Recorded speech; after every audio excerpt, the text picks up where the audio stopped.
Josh Allen turns into Superman. Jamar Chase, is he the second spitter? Or the first? Bryce Young goes crazy. The Manchild Show with Boy Green starts now.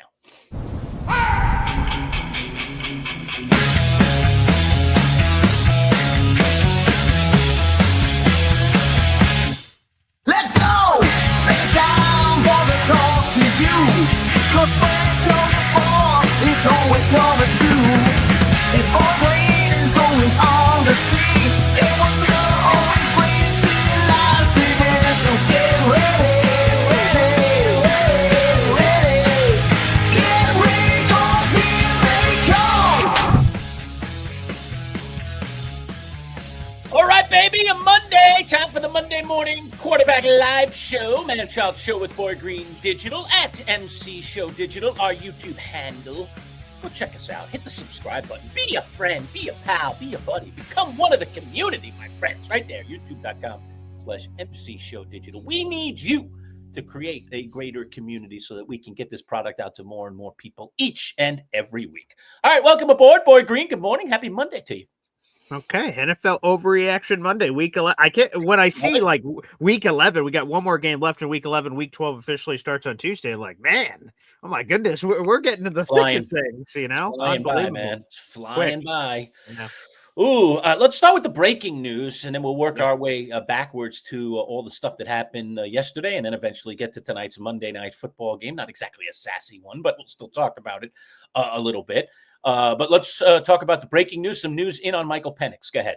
Yes, this just coming in seconds ago. This is the cool thing about the show. We can immediately react to the breaking news despite whatever we may have had prepared. This just in from ESPN NFL insider Adam Schefter. Quarterback Michael Penix suffered a potentially season-ending knee injury during Sunday's loss to the Carolina Panthers.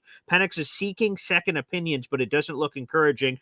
And of course, with Penix sidelined, superhero Kirk Cousins emerges as he did at the end of that game to give the Falcons a chance. And then in overtime, they ended up losing it there. But now Kirk Cousins takes over, which I guess shows why the Falcons held on to Kirk Cousins this entire time. We'll see if he can play any better than he did. But Kirk Cousins, man, that's I love Michael Penix. Loved him coming out of the draft. Was one of the best, spirals in football. And obviously this year was not going according to plan. They're 3-7, but you can look at that schedule and look at all these games that went this way or that way. And the Falcons could totally be, 6-4. They could have been something totally different. They should be better. Which they stinks. should be better. So I feel terrible for Michael Penix. But breaking news just coming in. And that was a disappointing loss for them. And Cousins was okay, but I mean, he's just, I don't know. It seems like he's lost a little of his moxie.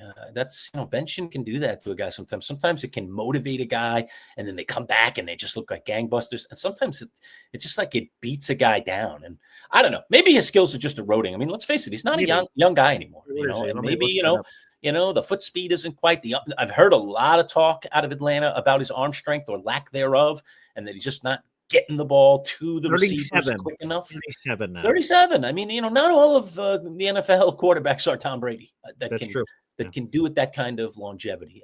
We've seen, come on. I mean, we can all admit it. I mean, Aaron Rodgers is still out there playing, but he's just not the same guy the last couple of years that he was, when he was competing for MVP trophies. I mean, he's lost speed, the arm, he still has kind of arm talent, but the total zip isn't there anymore, and the really pinpoint accuracy isn't quite there. Skills do erode. Age, father time, doesn't spare anyone. It doesn't spare anyone. We are all going, hopefully, to get old.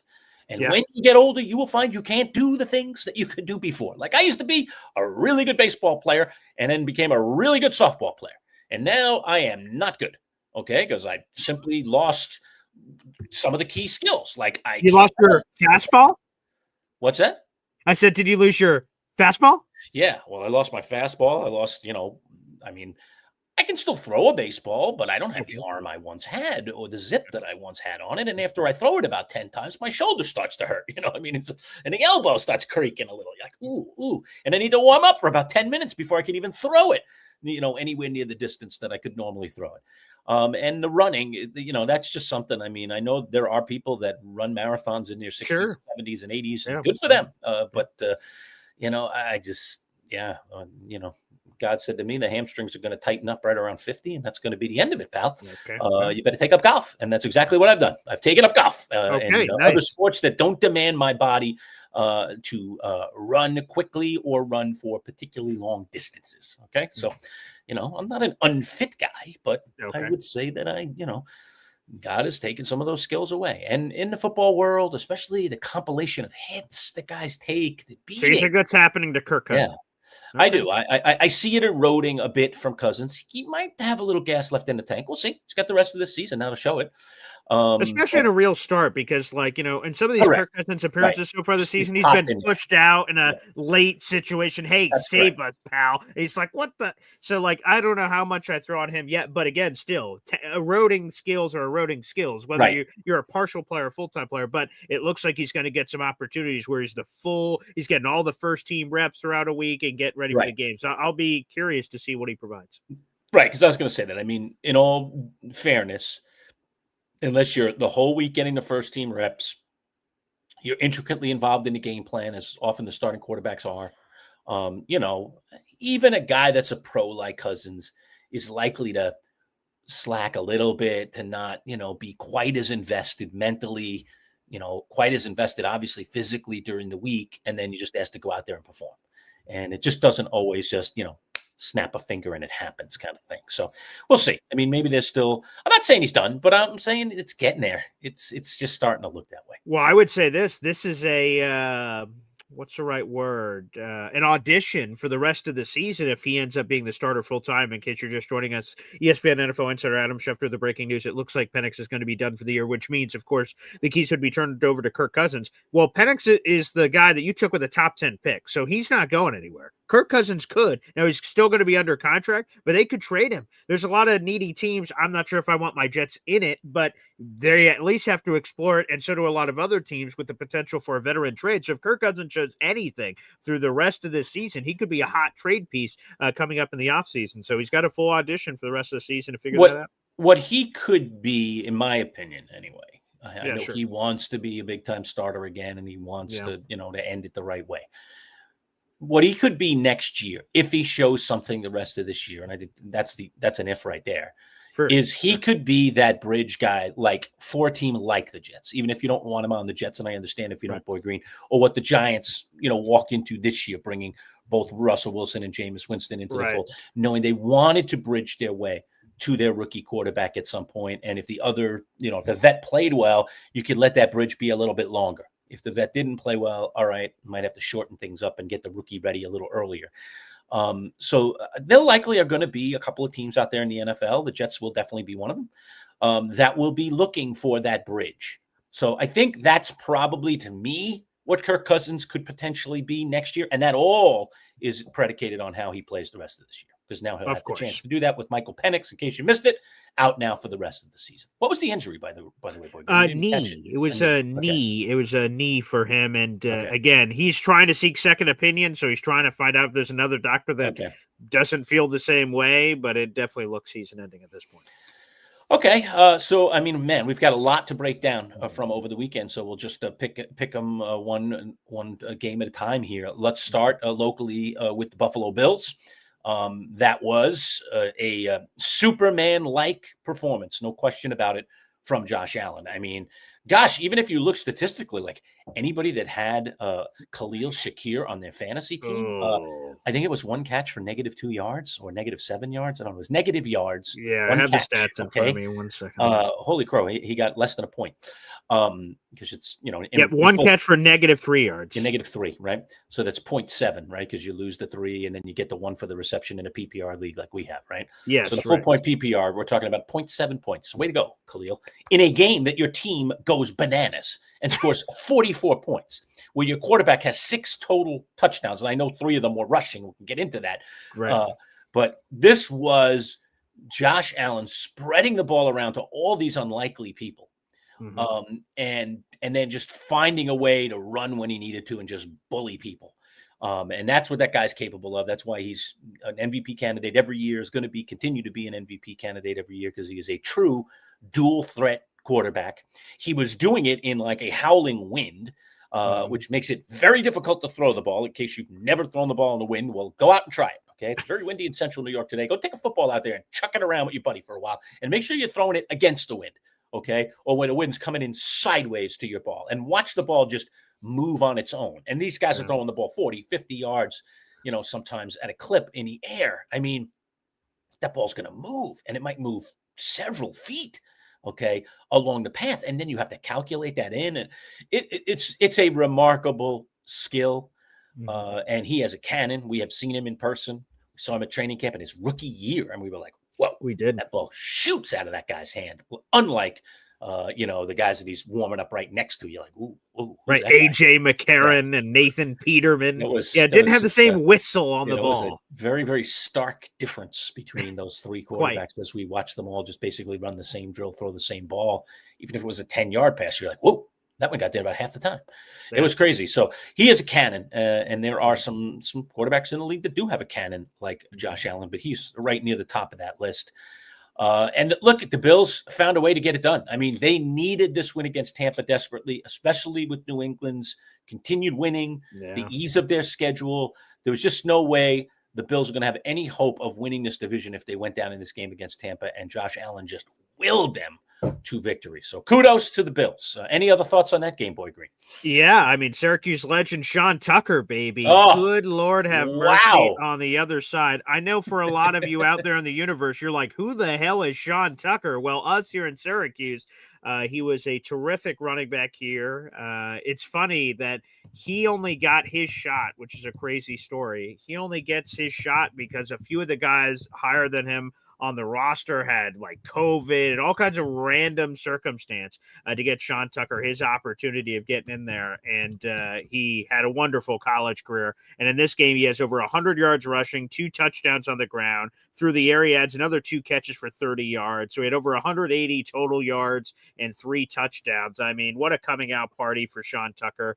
So I was so happy for him. I'm sure the Buccaneers would have loved that win. What a fun game. If you're just a casual fan, it was back and forth and exciting and a lot of points, and it was terrific. So, hey, I think the key for the Bills is they let Josh Allen loose. That's the reigning MVP, and they've been playing so tepid throughout the season with Josh Allen. They haven't let him go, and I think that's just in the simplest form or fashion. He's the MVP for a reason. Let him be the MVP. Sometimes it's going to be mistakes. Josh Allen had a pick earlier in this game that caused him, or 2 picks rather. He had 2 picks in this game. So he had some of those things, but when he scores 6 touchdowns, it's a little easier to look at the 2 picks when you're putting points all over the board. So that's it. I still think the Bills have a lot of issues. Obviously, for Sean Tucker to have that game means that the Bills' run defense was super questionable in this contest, and they certainly had issues in that department. But hey, man, if you're Buffalo, you're 7-3. It still is unlikely you're going to win the division. The Patriots have a 2.5 game lead. They're 9-2, and their schedule's super easy. But at least you get one more chance. If you're the Bills, you don't control your own destiny from that perspective because you only play the Patriots one more time. So there's still a lot up in the air, but it's still, for the Bills, you just want a ticket to the dance. I heard Patrick Mahomes, who we'll talk about later, he was talking about it in his presser that it looks difficult that we're going to get back into the divisional race, but hey, we just want to get into the playoffs, which also may be difficult for the Chiefs. But you get a ticket to the dance, and wild card teams win the Super Bowl. That it's not like that hasn't ever happened before. Right. It can happen. By the way, for any of us here in central New York who know Sean Tucker, this guy has shown at the college level, he's more than capable of stuff like this. We have been hearing unbelievable stuff this year from the Tampa coaching staff and people behind the scenes in Tampa about his vast array of talents. Just to put it in perspective, here's a couple of his career highlights from Syracuse. Okay. So in September of 2022 against Virginia, he rushed for 232 yards, 3 touchdowns, and had a couple of catches for 15 yards. Okay. Nice. That's a 250-yard day, essentially. Okay. Right. That's not bad. A single guy with 3 scores. Okay. 3 touchdowns. Against Boston College in 2021, about a year before that, he had a 207-yard rushing day. Okay. And his 2021 season, which was his big season, I think he got nicked up in the 2022 season and missed some games. But in 2021, he rushed for a school record 1,496 yards. Okay. Almost 1,500 yards, which is and was a first team All ACC player. So that's just a dip in the toe, of what this guy is capable of. He was a more than capable college player. Well, let's even say this again for people that, again, the Sean Tucker name I know may not ring for some people. Here's this. In Syracuse's history, here's some of the names, right? Jim Brown, Ernie Davis, Floyd Little, Larry Zonka. You look at the all-time leading rushers in Syracuse football history. You, of course, have Joe Morris, who remains on top of that pile. Walter Reyes is in that group. Sean Tucker is third all-time in Syracuse football history in career rushing yards. Third. Sean Tucker we're talking about here, and he's above Hall of Famers, both in the college ranks and the Pro Football Hall of Fame ranks. So this is a guy, and a very weird pre-draft process where something happened medically, but no one ever revealed what it was. He was supposed to be maybe a second or third round pick, but falls all the way to the end of the draft, and the Buccaneers pick him up, I believe, as an undrafted free agent. So, I mean, he had a very weird something happen that none of us ever knew in the pre-draft process, and now he gets this chance with Bucky Irving down, next man up, do the right things. He's a good pass blocker too, and when his number gets called, now Sean Tucker, when you have a performance like this at the NFL level, you can have a job forever. Everyone's going to keep pointing back to that moment and say, "Ooh, we could get that out of him," and we'll see. So I'm super happy for Sean. All right, let's jump to this next, Boy Green, since up here in the comments, and thank you, Tatsuyama, for this. Yes. And that is the Jets cornerback, Chris Boyd. We heard about this going into the weekend in Manhattan late at night. Nothing happens good after midnight, old Bud Poliquin would say. Obviously he was shot, right? He was shot. Yes, he was. So tell us about Boyd. I mean, give us some Jets insider on this, if there's any to be had in terms of, of this incident. I know the Jets have been very, very cagey about not wanting to say anything at this point. I think they're just, trying to gather all the circumstances here and find out exactly what's going on. Was Boyd getting himself into trouble? Was it someone else that came upon him? Go ahead, talk about it. Yeah, so here are the latest details that we know.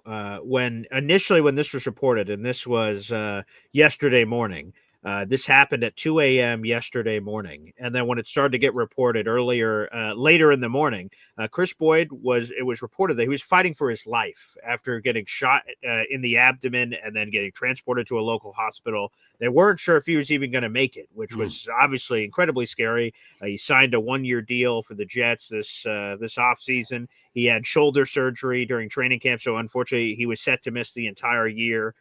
He has bounced around the league. He's played for the Vikings and the Texans, and he was supposed to be a core special teamer for the Jets, and he was out for the season. But yes, last night, to your point, in the Manhattan area, he gets shot at 2 a.m. They're still trying to look for the shooter at this point.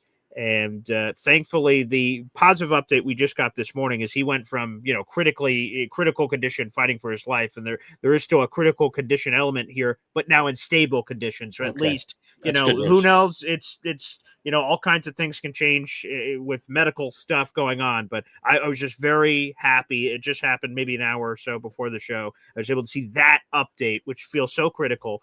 So stable condition and hopefully continued prayers and healing for Chris Boyd during this situation. So, very scary situation, Lurch. And hopefully he ends up being okay. We're still waiting on more details on what happened and why it is. And you mentioned that Bud Poliquin thing.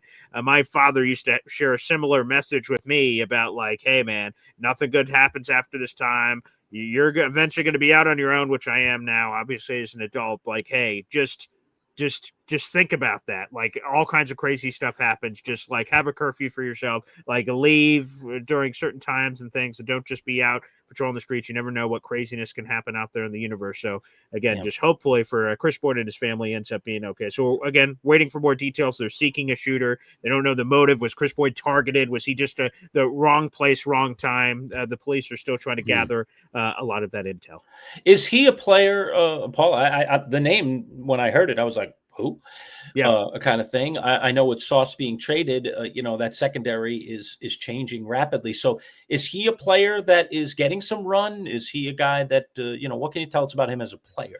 Yeah. So as a player, again, he's listed as a cornerback or a defensive back, but again, he's a special teamer. A few years ago, Jet Okay. fans will recognize his name. I'm going to say is Justin Hardy. Again, that's another name that's not going to ring through for regular NFL fans, but he was listed as the defensive back for the Jets, but always a special teams player. So no, with Sauce Gardner being traded, he would have never been involved. And like I said, in August, he had shoulder surgery. He was set to miss the year anyway. So he was ruled out for the year. He hurt himself during camp. Okay. And so he wasn't going to play this year. So he's set to be a free agent. The Jets still held his rights with his injury, and he was set to be a free agent in March. But yeah, key special teamer. Here's and again, this is just how some people would have known him if you did, and it was for a not good reason, is in the Texans playoff game. There was this viral moment before a TV timeout where Chris Boyd went to the sideline and shoved his special teams coordinator, and it went viral on social media. He is the Texans player that shoved his coach, which caused a lot of people to say, what's going on with this guy? So when the Jets signed him, there was some hesitation because of some of those character issues. Yeah, 100%. And the Jets said they did their homework and researched the situation, and they were comfortable with it. So yeah, that's how some people may have known his name. But to your point, not a lot of people, I imagine, would have in the regular NFL world from that perspective. So no, purely a special teams player. All right. Well, the Jets were off this weekend. We'll jump over to the Giants real quick. Always start with the locals. So, look, here's what I saw in the Giants game. Okay. Number one, I think that Jameis Winston definitely provided some energy to this team. Yeah. I think if Russell Wilson had run it out there again, I think this thing could have been an ugly blowout. Instead, the Giants more than held their own against Green Bay, had chances, frankly, to win this game. Jameis is Jameis. He's just going to give you anything and everything. But in his defense, they showed this one play. It was later in the game where, and this is what I don't get. So Jalen Hyatt was a guy that the Giants were looking at the trade deadline to just like unload for a 7th rounder, a 6th rounder, give us some scrap. We'll give you a trade. We'll give you a 7th. You give us a 6th. Sure. It's just this little tiny speck of some sugar. And this guy, I think, was a 3rd round pick. I believe. Okay. Well, let me double check before I speak round, at it. So, middle round guy, I think he was a 3rd rounder. And he was 73rd overall. Yeah. Yep. So this guy's a top 100 player in the draft just a couple of years ago. Yep. And he's been a disaster. He's just he's a speed guy. The Giants were hoping he could extend the field, be the guy that could, run the long, go get the long passes. And he hasn't. He's been terrible. And he's got cement hands. And he doesn't run the routes. He doesn't run routes the right way. He's supposed to do an out. He does an in. He's supposed to, do a stop and go. He just stops and then doesn't go. The guy is he's just been a calamity of problems, pretty much from the gate. And he's had a bunch of injuries on top of it all as well. All right. So he's been injured. And then when he's in there, he's a mess. And he's obviously not learning all that much in practice because he's doing the wrong things in games. Mm-hmm. So he's been a disaster. And yet, and the Giants were in dire straits. We found out a little before the game that Slayton wasn't going to play. So it's like, oh, come on, man. Like, he's the only, veteran, decent guy we've got. And now he's out, too. Obviously, we don't have Malik Neighbors. The Giants receiving core is just back to being this cavalcade of no-name guys. Remember that year, Boy Green? I remember a couple of years ago, and the Giants had Hodgins and all these. Isaiah Hodgins. Yeah, that's right. They just had all no-name guys. Like, who are these guys? But he came back. He had some good games. Speaking of Isaiah Hodgins, he came back. Yeah, I know he did. Yeah. And I think he's, and then we had, and even this year we had who's the guy, little Jordan Humphrey, who, by the way, got picked back up by his old squad. He was on the Browns. I saw the Browns. I was like, what happened to little Jordan? We can use that guy. Yeah. All right. So I guess the Giants have already cut him. So I don't. But how has Jalen Hyatt stayed on this roster? And then there's this seminal moment in the game where the Giants are trying to chase down the Packers here. Yeah. And he's supposed to run a corner route. And he goes out and he has position on the DB where he just cuts in front of him. He's in the end zone and he's got position. And now the DB's got to come over the top of him. Instead, he just oddly runs it straight into the end zone and never breaks out. And the quarterback gets rid of that ball. That's like a 30-yard pass. The quarterback gets rid of that ball way before he makes the cut to the outside. So you're anticipating. You're trusting. You're right. trusting. Yeah. And then, Jameis looks like a fool. It nearly gets intercepted. It didn't get picked. Almost probably should have. All right. But it ends up being dropped by the DB, but it was it might have been a 4th down play or 3rd down play. It was a seminal play in the game. And then good job by the crew that was doing the game, the TV crew, because they pointed out, I don't know if it was Drew Brees or somebody as a quarterback who was the color guy, and he's like, yeah, that should have been an out. It was what the heck was he done? And then they showed the route a couple times. Like, what is he doing? My God, it just looked like an awful pass from Jameis. well, if But that's it wasn't Drew an awful Brees, pass. It was actually exactly where it was supposed to be, and it was an awful route by Hyatt. And my question is, what are you doing if you are? I don't care, the head coach. You know, we could talk about, you know, his first performance here in the interim role. But what are you doing throwing the ball to Jalen Hyatt in a moment like that? To me, just find another guy to throw it to. He's been a disaster. You know it's going to be a disaster again. And that's exactly what it was. Yeah, I would just say I knew Drew Brees was making his call.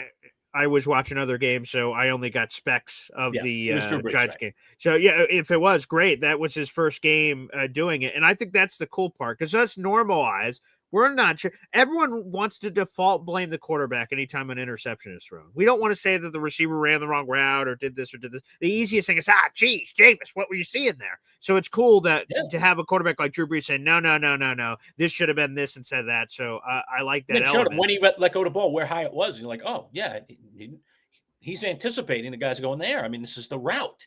He's on the right route. So poor went out for Isaiah Hodgins, who ended up having 5 catches for 57 yards. But you look at this box score in receivers, the leading receivers were Hodgins, Tyrone Tracy, your running back, Theo Johnson, your tight end, Wan'Dale Robinson, Jalen Hyatt, Devin Singletary, and Daniel Bellinger had 1 target. Like, what anybody and everybody. But that's just not a good receiving core, top to bottom. You know, it's just too many guys that are just mediocre in that pile of guys. So. Yeah, it was hard to figure, but I mean, the fact that they played to the end of that game, had a chance to win that game, albeit a pick at the end. They could have got it and maybe sent it to overtime or something. And they win by 7 to what's supposed to be this good Green Bay team that we're slowly but surely finding out isn't all that good. To me, that's a positive first step for Mike Kafka. It was, I think, a decent outing by Jameis. Could have been better, but it was a decent outing considering what he was throwing to. So I don't know. I mean, it's a speck of optimism, I guess. I mean, we're going to be picking at the top of the draft, but let's at least my team go out. Yeah, go ahead. Pull up the current. Here you go. Here we go. Tennessee nearly won, by the way. Should have won, quite frankly. Could have won, was right in this thing. Oh, look, we're up there with a losing streak now. Washington apparently has lost more in a row than us. I see them there at lost 6 in a row. Ooh. And here's this, folks. So we have the screenshot of this is tankathon.com that tracks all this. Now, the number 1 tiebreaker in the draft is strength of schedule. You'll see that over there, SOS, on that second from the right there. Now, you see that Tennessee has a 572 strength of schedule. That 572 is the most difficult of any of the teams in the top 10. What does that mean? If Tennessee would have the same record as all these teams in the top 10, they'd be picking 10th. Yep. Okay. So that's how big of a swing this was about to be. Because if the Titans ended up beating the Houston Texans, they would have stumbled all the way down to 5th. And then because like the Raiders, some of these teams haven't played their games yet. So Raiders have a bye, or Raiders play tonight, and other teams have byes. So there's some catching up that has to be done record-wise. But Tennessee, all they have to do is win 1 more game. And you look at their schedule, and there's some wins to potentially be had there later for the Tennessee Titans. And that entire draft order flips, and your Giants could be in the commander's seat potentially for the number 1 pick. Jets are picking 5th at this current moment in time, and Giants at 2. So, and the other one to keep in mind on is Atlanta's imploding. They traded their first round pick to the Rams. So the Rams, who are moving up, they're going to get a top 10 pick to add to that pile of stuff they already have, which is spectacular. Yeah. Oh boy. Yeah. So I was rooting for Tennessee yesterday, but there's still 7 more games to go, 6 for some teams. Let me see. Let me pull it up for Tennessee. Had you buy or not? Yeah. So the Giants have played 11 to 17 games, so they've got 6 more to go. And the Titans have 7 more to go. So yeah, I mean, you can see that's still a lot of games. I don't know if any team is going to end up with a singular win, although Tennessee could. They could. They had a really good chance to win yesterday. Really good chance. Yeah, let me pull this up. So this is the Titans' remaining schedule. And, hey, they covered the spread for me, so I appreciate it. Thanks, Tennessee. You're the best. I would have preferred you just win the game outright, but that's neither here nor there, I suppose.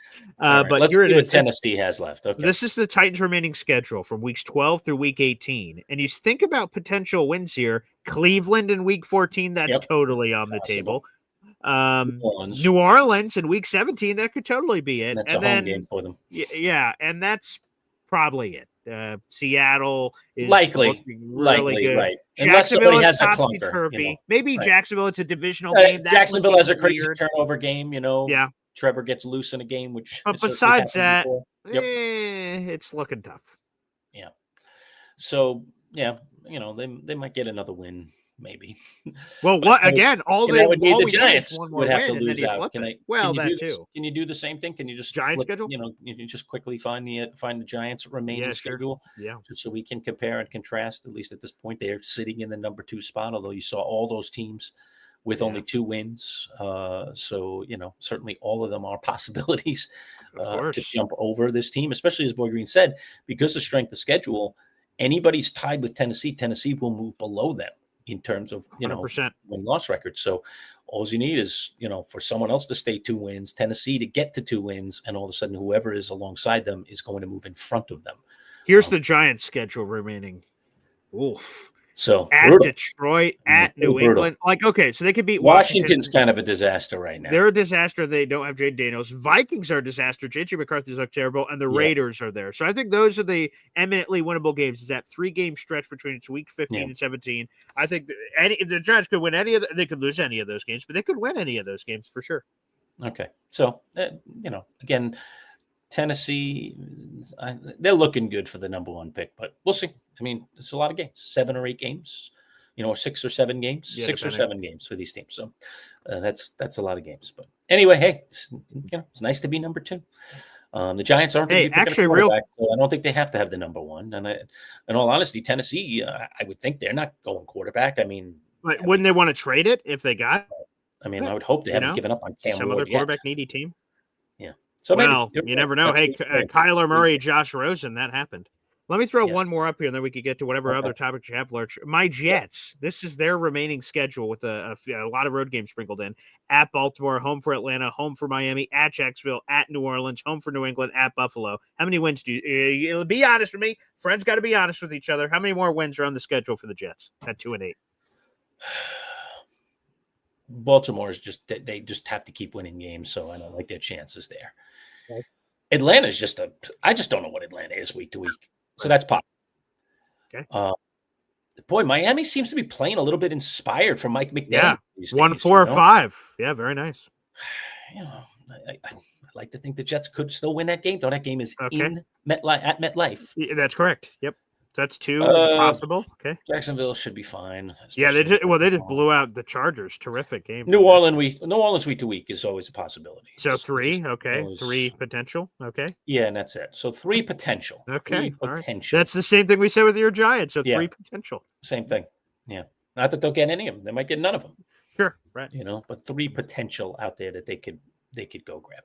Especially again the Jets situation, the quarterback thing. I mean, don't you have to go to Tyrod this coming game? I mean, at least you have to start him. You have Fields ready, but you have to start him, right?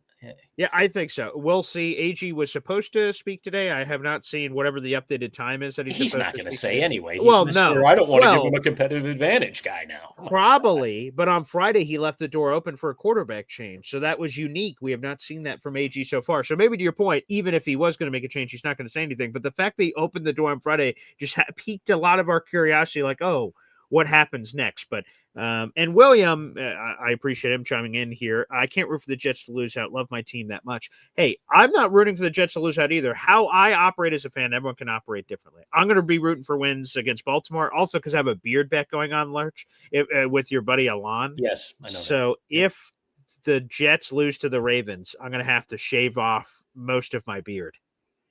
Oh yeah, you had the 2, right? You had the 2 games. Yeah, right? And they already lost to New England once that one's over. So now it's just Baltimore. If I win, I win nothing outside of keeping my beard. But if they lose, I have to shave most of it off.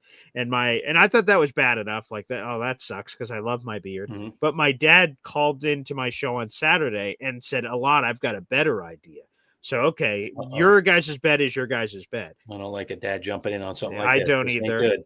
He called me a moron for even doing the bet in general, and it was sort of stupid. But he said, if the Jets lose to the Ravens, which means I would have to shave my beard, if I receive 100 memberships on my channel between when they lose on Sunday and the Wednesday before Thanksgiving, so that's like 3 days, we will live stream me getting my beard shaved. And I said, what a horrible idea. I don't want to embarrass myself anymore. But all the fans seem super into it. So it sounds like that's potentially up in the air where I'd have to live stream the embarrassment of getting my beard ripped from my face. Ooh, who gets to do that? Who's doing the shaving? I guess my dad would. I'd be at his place for Thanksgiving, I guess. Oh, okay. Okay. So terrible. I get it. Terrible news. news. Okay. He's devious. But William, you don't have to root for your team to lose. Again, as a fan, for me, if they lose, I rationalize it. Absolutely. Okay, a better pick. If they win, awesome. The euphoria of wins, and Aaron Glenn's in his first year. You want him to get wins so he can build his culture and all that jazz. So no, I wouldn't advocate for any of you guys out there in the audience to root for losses. You could do whatever you want, but for me, I won't be rooting for losses. But I will rationalize the result to make myself feel better. That's for sure. Oh boy, yeah, and he goes on to say, Boy Green, that you're a man of your word, but I will shave off mine so you don't have to. So he tried to dive in front of the bullet. Shaver. That's what I said. It's like if you ever played kickball say. When you were a kid and someone can babysit, you kick it and say, "Hey, can you go hit the base for me?" So I appreciate William. He did call into the show and said he would have sacrificed his own beard. Alon rejected that alteration suggestion. No babysitting allowed there. But hey, Baltimore didn't look that good against Cleveland. Shadur Sanders had a chance to almost win the game at the end. So this impenetrable Baltimore, who by the way has won 4 in a row, and they look awesome at 5-5, and it looks like they've turned it around. They weren't that great. So maybe the Jets can do it. Maybe. Stranger things have happened. That's why we play the games. I offer you my NFL picks every single week, where I just shake my head and go, "What in the world is happening here?" Although I felt pretty good about my week. So you hit a couple of lone wolves. Finally, how the group gave you a lone wolf on Philly, I don't understand. Nice. How the group gave you a lone wolf on Pittsburgh, and I should have stopped you there. I was there. I was on the fence in that game, and I let Dan Lombardo convince me, to take the Bengals in 5.5. Why did I do that? I wanted to take the Steelers the whole time. I had them marked. Remember, I had to mark on my sheet, but I didn't have them circled. I'm telling you.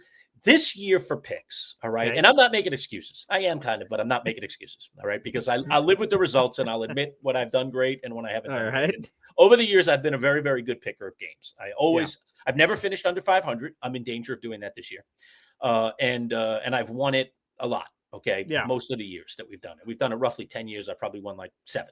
Okay, and that's competing against real people, usually a group of 7 or 8 people at a minimum, everybody picking the games, so it's not like you just, you're playing against one of the 2 other guys. Okay. So there's a lot of people in it every year. This year, for whatever reason, I just keep going against my traditions, the things that have gotten me there. I just keep I know that, but I keep doing this to myself. I know the Steelers are really rock solid at home, even when they're given some points like that.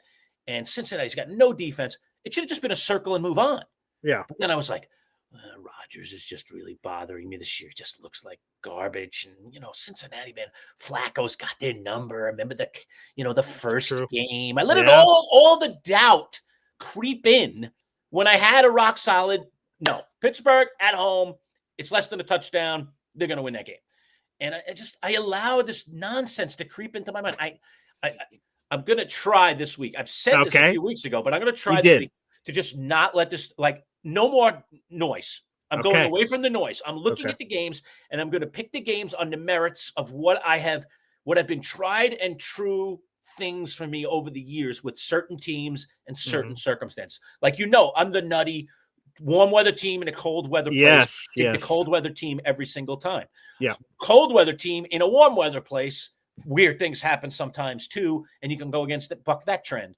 Home team underdogs have always been good to me, and yet I keep not circling home team underdogs. Who are home team underdogs I should have picked this week that I did not pick? Denver. Should have picked them. Didn't. I love Cleveland, that pick. Should have picked them. Didn't. Tennessee, I did pick them. And I ended up with a push on the Giants. We all got a push on the Giants. Yes.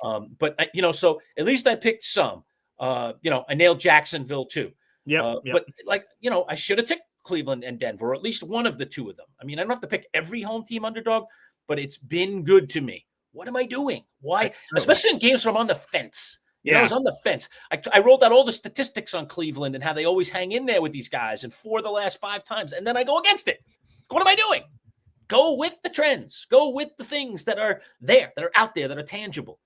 I just keep convincing myself out of it. So I'm very, very upset with my picks. I'm going to go at least 500. I have a chance if I win the game tonight to go over 500 by a couple games. But that to me is trash when I keep going against the things that I shouldn't go against. And I could have had a 10-win week this week if I was just smart. And I'm not. I'm not being smart with my picks. I'm mad. I'm mad at myself.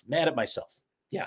Which makes a lot of sense. But perhaps, Lurch, it's time to go be the full opposite Oppo. Guy. Not yet. I'm not. No, because I'm not picking that poorly. Oh, Oppo, I'm going to be 7-7 again. Oppo is nothing for me this year. It's not like I'm going 3-10. I keep going 7-7, and then 3 or 4 pivotal games. I keep convincing myself to switch. Just stop it. I'm not listening to Lombardo anymore. I'm circling my picks. Okay. I'm not listening to the noise. I'm not going with the trends. I'm picking my games and I'm living with it. That's it. Okay. I'm going in fully circled sheet. Okay. And picking and just saying, nope, that's what I decided. And you don't care what anyone says during the broadcast of our. If something that I didn't think of comes up, like there's always a chance, or something. Like, oh gosh, that's right. Lamar's not playing this weekend. Oh my goodness, I did the other way. All right. But barring something like that, I am not just, Lombardo built a good case. Let me go with him, Like he was just selling me on Cincinnati. I don't think he meant to, but he was. And then I was like, but I have Pittsburgh marked. You're right. I mean, God, Flacco the last time, and Tomlin hates Flacco. I just let myself go down that deep, dark path. I shouldn't have done it.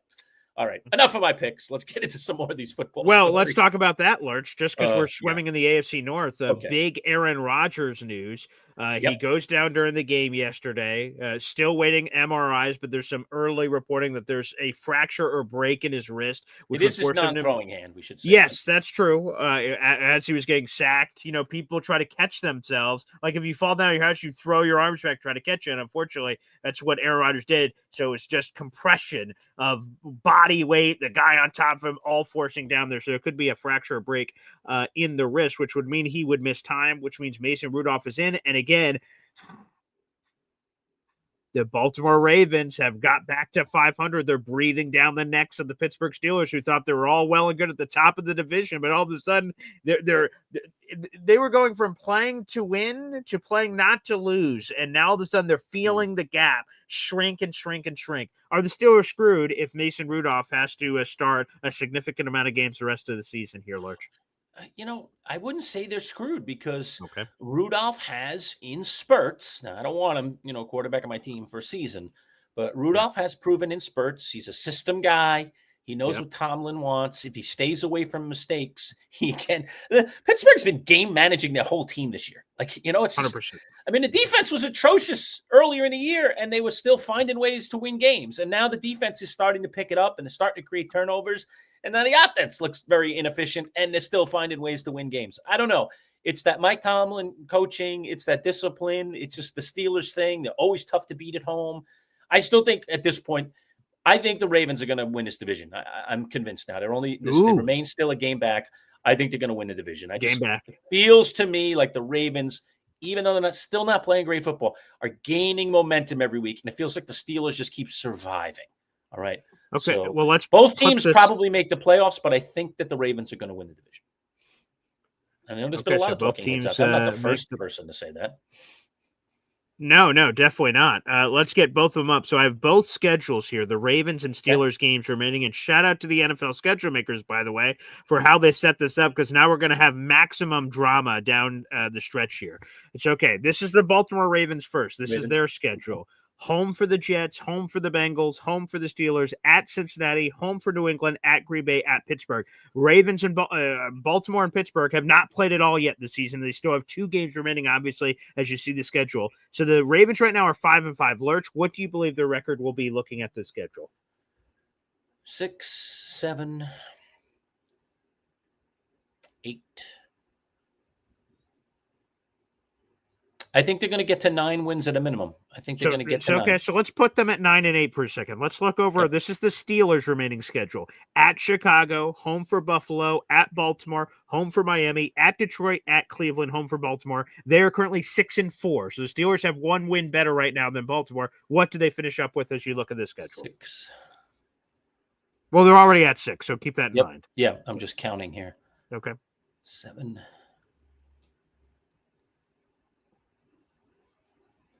I can build a case they're only going to get to 8. I don't know if I'd bet on it. I think it's more likely they also get to 9. Okay, what are the 3 or you think it may only be 8? What are the only 2 wins that you see on the schedule? Miami, Cleveland. Wow, you wouldn't even give them Chicago? In Chicago, tough. No, I'm not going to give them Chicago. And what about either of the Baltimore games? I think Baltimore, if they want to win the division, they've got to get them. So okay, all right. I think they're going to get them. Wow, it's going to be a tough get. Those teams usually split. Those teams usually split. But again, Baltimore gets them at home first, so they get that win. Yeah. All right. And they've got 2 easy games lead into that. So now they're breathing down their throat. They may even be tied with them at this point. All right. And then theoretically, by the time they get to at Pittsburgh in week 18, if that game is needed to decide the division, Baltimore's a lot healthier team by then. Probably, they have more guys back. They're just a healthy team. And Pittsburgh could still be playing with Rudolph. Who knows? Could be, a fractured wrist. What's the recovery timeline on that? I'll tell you what. Well, this is an interesting one because I know part of a quarterback's job is obviously receiving the snap. Sure, of course. Right. And you use both hands for that. But if I'm Aaron Rodgers and there's a way that they can cast me up, and keep that wrist protected, and I can still handle snaps and get the ball and handle a handoff. Is it painful? Is it going to be painful for him to take his left hand? Because, sometimes quarterbacks hand the ball off with their left hand and put it into the gut of it. If that's painful, and you can't just take a shot, to numb it up, then, I guess he's going to be sitting for a while. But if you think there's a world where he can potentially play with this? I'm just saying, I don't know if there's a world, but if I were him, I'd be fighting for that world. This is it, man. This is his last hurrah. Probably, yeah. Go out and blazing. I mean, Baker Mayfield would cast it up. He'd probably put an ace bandage on and go, who cares? We'll deal with it after the season. Let's go. You know what I mean? Aaron Rodgers needs to show a little Baker Mayfield moxie here. And say, I'm not letting my team go down. The Ravens are breathing down our throats, and I need to be out there to secure these wins and to make these crucial plays in games. Unless I'm on a cart, man, I'm going out there. That's what you're telling your coach. That's what you're telling your team. That's what you're trying to do. I don't know that Rodgers will do that, but that's what he should be doing, in my opinion. Well, apparently he did try to get back into the game yesterday. The coaching staff said absolutely not, or the medical staff, whoever intercepted and said you can't, as Mason Rudolph was in the game. So we'll see. Anybody ever see Seabiscuit, the movie? You seen Seabiscuit? I have not seen Seabiscuit. You should see Seabiscuit. It's a very, very good movie. Oh, by the way, did you see my movie? Whatever suggestion. Oh, Split. Did you get a chance to see Split yet? I did see Split. Wow, that is a... Okay. We'll have to unpack that later. I just want to make sure you did your homework. Okay, great. We'll check out that later. I watched it within a day of when we talked. Just tell me this. This is the only part I need to know before you tell your Seabiscuit story. Was my recommendation valid? Yes, your recommendation was valid. Okay. What I would push back on is, listen, sometimes for some people, the subject matter itself is so disturbing that it's hard to fully enjoy the movie because it's so so you couldn't engage. I'm just saying that I wanted to keep it at arm's length because it's such a serious subject and he's doing some really messed up stuff. And I'm just oh gosh, I hate stuff like this. Okay. So it was a little rough for me.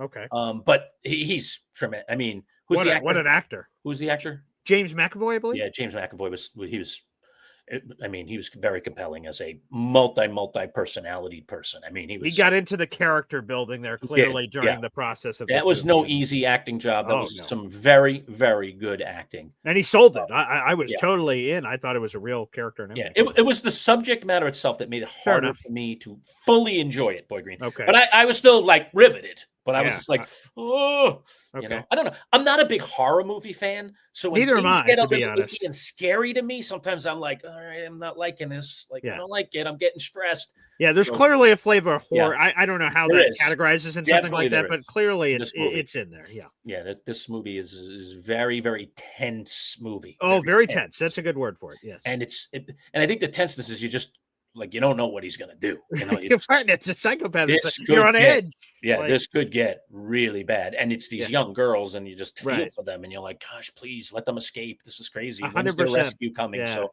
yeah, it was guys, check out that movie if you haven't seen check it out. That is Check it out. real But treat. if you love horror, you will. If you like horror, you'll love this movie. If you don't, you might have some of the same reaction I had, but you will appreciate McAvoy's performance. He's really, really good in this movie. Okay, sorry to distract you. Give me Seabiscuit. No. Okay, Seabiscuit. So but in Seabiscuit, the jockey of Seabiscuit gets badly hurt in the movie in an accident. I think it's based on a true story. So this elements of this happened. Okay. And his leg was shattered. Jesus. Okay. Okay. But this horse and this job as this horse's jockey had been a long journey for him to get credibility in the racing world. Okay. And then he has this terrible injury after the horse is now world renowned and he's the rider and he's winning on this horse regularly. And this horse has become a phenomenon. Then this terrible accident happens. Okay. And he can't ride. Yeah. And so one of the best jockeys in the world takes over for him, and Seabiscuit keeps winning. All right. And now he's watching from the sidelines. But while he's watching, he's trying to get better. All right. And he's not really better. And the doctors basically say that if he rides again, his leg can completely shatter. He could never walk again. So he's walking with a limp and he's got like a brace or something. But they're saying he could never walk again. And the owner who makes this decision, who's played by Jeff Bridges, is just like, he lost his son in a terrible accident at the beginning of the movie. This jockey in some ways kind of represents his son in his life. And he just doesn't want to put him in harm's way again. Yeah. And yet the jockey needs to be back on this horse because the only meaning he has in life, is being this horse's jockey. Yeah. And it gets to the end of the movie, and it's kind of the seminal scene where he creates this device for his leg. It's like, looks like a leather thing, and he ties it with shoelaces. I mean, this is the early 1900s. This is the 1930s. The technology, that are available. Time, it's like 1930. Okay. Yeah. And he says, I created this and my leg feels fine in it and I can put pressure on it and so on and so forth. And they're hesitant, but they let him ride. Okay. And then the scene kind of ends with him riding to victory. He wins this race that he had spoiler lost. Alert. Spoiler alert. But it was that thing of like, this is my destiny and I don't care if it costs me my life. Right. It's too important. And I'm not trying to put that kind of craziness on the Aaron Rodgers thing, but I'm saying but I would like to know that Rodgers feels that way. And that you're in first place in the AFC and the North, doctors only that say you are not allowed to do this. Or it is the team owner that says we're not risking it no matter what. Sorry. Let them make the decision for you. You be the one, if possible. Push. If you feel like you could physically do it, with whatever medical advances they have out there, to get back out there and do it because the season's on the line. And how many chances? End of the career, right? This is the end of it all. This might be his last season. Like, you're going to miss 4 games at a critical moment of the season, so you can get your when you're in first place better. in the division, So again, I'm not trying to put it on him. I don't know all the the medical parameters, but what I would want to see if I'm a Steelers fan, I'm a bit of a Steelers fan myself. You are right, but what I would want to see as a Steelers fan is this guy doing everything he can to play. And that every word that comes out of his mouth for the next week is, put me out there, coach. Get me out there, coach. I want to be out there, fans. Anything. Put a brace on it. Put a club on it. Cover it. I don't care. I can still look. I can still snap it. Let me show you. I can still get it. I can still hand it off. It's fine. Shoot me up. Don't worry about it. Sure. So that's what I'm saying. So we'll see if that's the Rodgers that we get here or not. But I would want it to be ordered by doctors. Because I think this guy's legacy, I know he already has a great legacy. He's probably going to the Hall of Fame. But this is his last hurrah. Is he going to make it? Is he going to do it, all in or not? That's what football fans want to see. For sure. It's like a hero mentality, but it is what it is. All right, let's go from that story to this story. The spitting incident. Okay. Oh, boy. As a matter of fact, hold off your thoughts. I'm just going to take 30 seconds. We have a sponsor today. It's our lovely friends at Box Drop Syracuse. So When we come back, Boy Green, your reaction to the second spitter.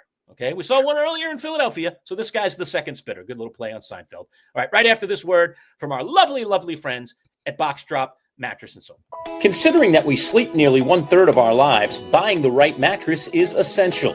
At Box Drop Syracuse Mattress and Sofa Outlet, you'll get a unique experience, one that saves you 30 to 70% off retail prices on top-of-the-line mattresses like Sapphire Sleep. At Box Drop, you'll schedule a mattress fitting appointment and get one-on-one service directly with Paul, the owner. No middleman. Family-owned, huge savings, no-pressure sales designed to save you time and money. And now Box Drop Syracuse has sectional sofas and love seats as well, with prices designed to fit your budget. Box Drop Syracuse Mattress and Sofas. Set up your appointment today at boxdropsyracuse.com. All right, we are back. Manchild Show with Boy Green Digital. Hey, there it is, the second spitter scene there, like the little picture there, Boy Green. That was a great. That's Keith Hernandez double episode of Seinfeld. Terrific. Where who did they accuse? Was it Kramer that they accused, or was it Newman that they accused of spitting on Hernandez? Right. And it turned out to be Roger McDowell, by the way, another spoiler. Yes, right. The Met reliever who was always known for his pranks. All right. Anyway. I believe that Kramer and them thought. They thought Hernandez spit on them because they passed him by. Yes. Spit from the gravelly road, which was a play on the grassy right here. wall. And then Seinfeld is grabbing, measuring the angles. Yes. Yeah. That's a very good Jerry scene in Seinfeld when he becomes that's a play on the movie JFK. Yeah. And the prosecutor who was, trying to show that this was a conspiracy. I forget the guy's name. It's escaping me right now, the prosecutor's name. But anyway, yeah. And so they thought it was Hernandez that spit on him, and it was actually McDowell that spit on Newman. I think Newman was the one that got spit on. Anyway, speaking of spitting, Jamar Chase, who vehemently denied after the game at the podium that he spit on Jalen Ramsey. And of course, with all of the cameras that the NFL has, with all the cameras that are there independently for stations that are covering the game, of course, there was a camera who got them jawing and had clearly a viewpoint that proved that Jamar, definitively spit on the guy. Spit came flying out of his mouth in the direction of Ramsey, and they were about a foot apart. So, it seems like it's indisputable evidence. Undeniable, Undeniable. But he did deny it. Now, Ramsey was ejected because he threw a punch at him after the spit. But I got to believe that there's a suspension coming for Jamar Chase. It looks like the evidence is too overwhelming. Yeah, I think completely so. And you have to, like we always in football, it's always the second guy. Right. Yep. I go and shove Lurch. Always. Lurch, like what? Like you just shoved me, and then he comes after me, and I'm like, oh my god! And then you go flying. What is this animal doing? And the ref goes like, Lurch, get the hell out of here! And they always get the second guy. The first guy, the instigator, never get that guy. So and you have to think, why would Jalen Ramsey react that way? That's like normal human reaction. All of a sudden we go crazy and start throwing punches. Like, again, I just wish there was some of that. Again, I know you got to judge on what you see. If you don't see it, but it just seems so clear as day in the NFL where we have a million angles that you can't wire down. We're having all this replay assistance is the new thing in 2025 that they throw the ball. It's incomplete. Wire down to the ref's ear. Replay assist tells me we called it white. It was clearly black. That was a catch. Replay assistant super quick. That was a catch. Apologies, folks. Let's keep it moving.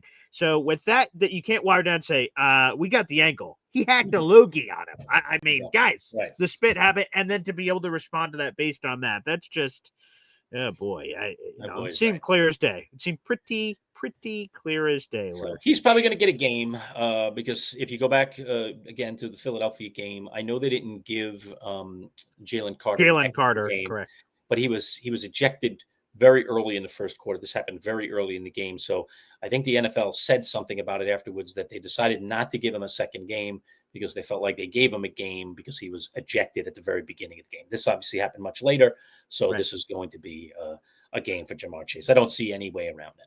Well, also remember that that in that situation, which you said, Dak spit at Jalen Carter, that he right. went back to him. That's But right. again, Dak, as they show in other footage throughout the game, he just spits all the time. That's just a weird tick, I guess he has. He just spits downward.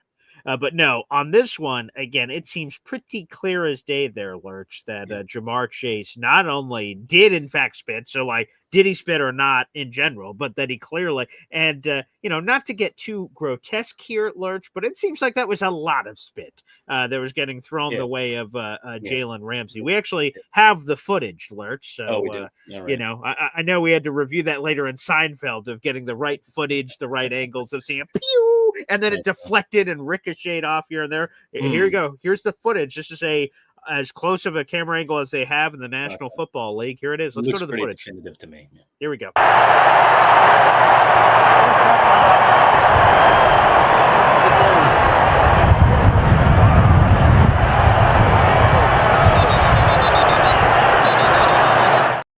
Yeah, so you see it there. Yeah, I mean, you see it there. And then the immediate reaction from Jalen Ramsey, like, what the heck? Oh, yeah, that seems clear as day. So, man, so I agree, especially spitting. Like, oh my, you got to keep that. Like, where's the line somewhere? So you have to. So in one respect, I have to say I totally agree with that punishment if that's what ends up coming down the pike, that they have to crack the whip. The other part, I feel terrible for fantasy football owners that have Jamar Chase, and now because of this, they're losing a number 1 overall pick guy. Thankfully, I traded away Jamar Chase, so whoo, thank goodness. But for people in key situations, they're going to lose their superstar wide receiver likely for a game. Again, if that becomes official during the show, we'll bring that in. Yeah, right. You're right, Jamie. Carter was actually right. It was in the pregame, right, or whatever when that happened. Yeah, I forgot what he did. Yeah. So anyway, so that was that. And there's another famous spitting incident that people will go back to, the Bill Romanowski spitting incident. Oh yes. God. Oh yeah. That was an awful one. So being pointed out here by the Savage Jet D. Rusty Spooner. Thank you for that. Yeah, Romanowski. Remember that very, very much. Right. I think he was with the Niners at the time when that spitting incident happened. But yes, if my recollection is also, just to clear up the Jalen Carter thing. So what happened is, I believe the kick. Remind us of what went on there. Yeah. So I believe the kickoff went through the back of the end zone. So again, the clock read 15 minutes in the first quarter. So a play had not expired. Right, no time had expired, but the first kick happened. And then as things were happening, the two teams are lining up. You're waiting for TV and all that stuff coming up. That's when they were close to each other. And there was Jalen appeared to get over to Dak and spit in his direction. Dak appeared to quote unquote spit back, but he did not. He was just spitting forward. And then he got ejected because enough of them saw it. So that was it. I know we have all these different situations. So just to clear up some of that action. That was back in week 1, the Thursday night season opener of the season, to kick off the 2025 year, which is crazy. Correctamundo. Another injury thing here, real quick, Lurch, just coming in. Lane Johnson, the Philadelphia Eagles All-Pro right tackle, has a Liz Frank sprain. He is out a month plus for the Philadelphia Eagles. That's the injury that Andrew Thomas had, the Liz Frank. Yeah, and that could be nasty. So he kept him. So he's going to be out 4 to 6 weeks. That's a month plus. That's critically important. Now, good for the Eagles. They're in such a position with the NFC East. Washington has collapsed. The Giants aren't winning the division. Dallas is unlikely to get back in that mix. Maybe there's a wild card path for them. So the good news for the Eagles is they should have the benefit of time. They're in the running for the number 1 seed. They took out the Detroit Lions last night on Sunday Night Football. But big injury issue. Lane Johnson got hurt actually a couple of weeks ago, and then he's just kept trying to power through it. So that is as the Savage Jedi Rusty Spooner says, that's a bad nagging injury. Yes. All right, a couple other things. Get your comments on BG. Let's. You were a big JJ McCarthy fan coming into this year. Massive. I know we talked a lot about it leading up to fantasy. You were very, very interested on getting him on as many of your fantasy rosters as possible. I think you drafted him in 1 or 2 of the leagues. As a second quarterback. Should JJ McCarthy be benched the way that he's playing right now? Do they have any options there? Because boy, he looked awful yesterday.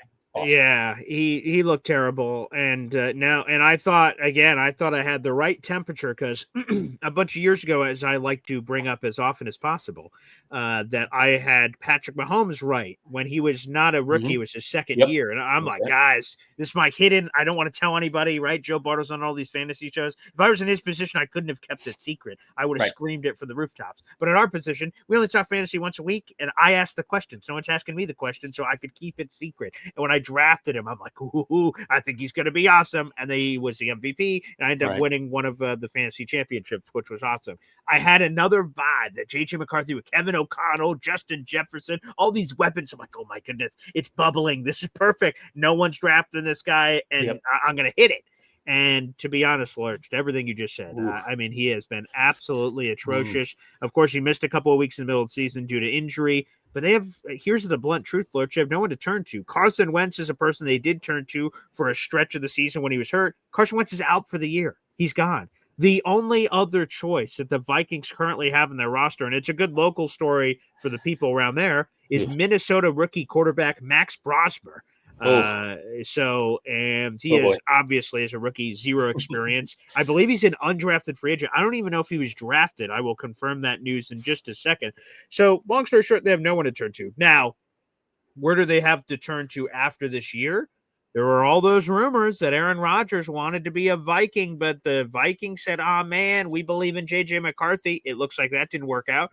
Aaron only signed a one-year deal with Pittsburgh. That could be one more last hurrah of go back to Minnesota and give it to Green Bay twice and all that jazz. And Kevin O'Connell is his buddy. Great system. Justin Jefferson. I mean, the sell job's easy for Aaron to go back there to the Vikings and go and do that. So that could be something, a fun, sexy topic that we could talk about during the offseason. But for now, they're screwed. They're all in on McCarthy. Justin Jefferson is understandably frustrated throwing his helmet and everything else. It's like, good Lord, man, I'm Justin Jefferson. It's not that hard to throw to me. I've got a massive wingspan and catch radius here to show up my general direction. I'll make crazy plays. And it's been disappointing because I was real, as you just mentioned, I was very high on J.J. McCarthy. And now you look at the Vikings, Lurch, are in last place in the NFC North, and look at their division. Yes. They're 7-3. Packers are 6-1. Lions are 6-4. And now the Vikings sit all the way on the bottom of the division at 4-6. I mean, I just don't see the path.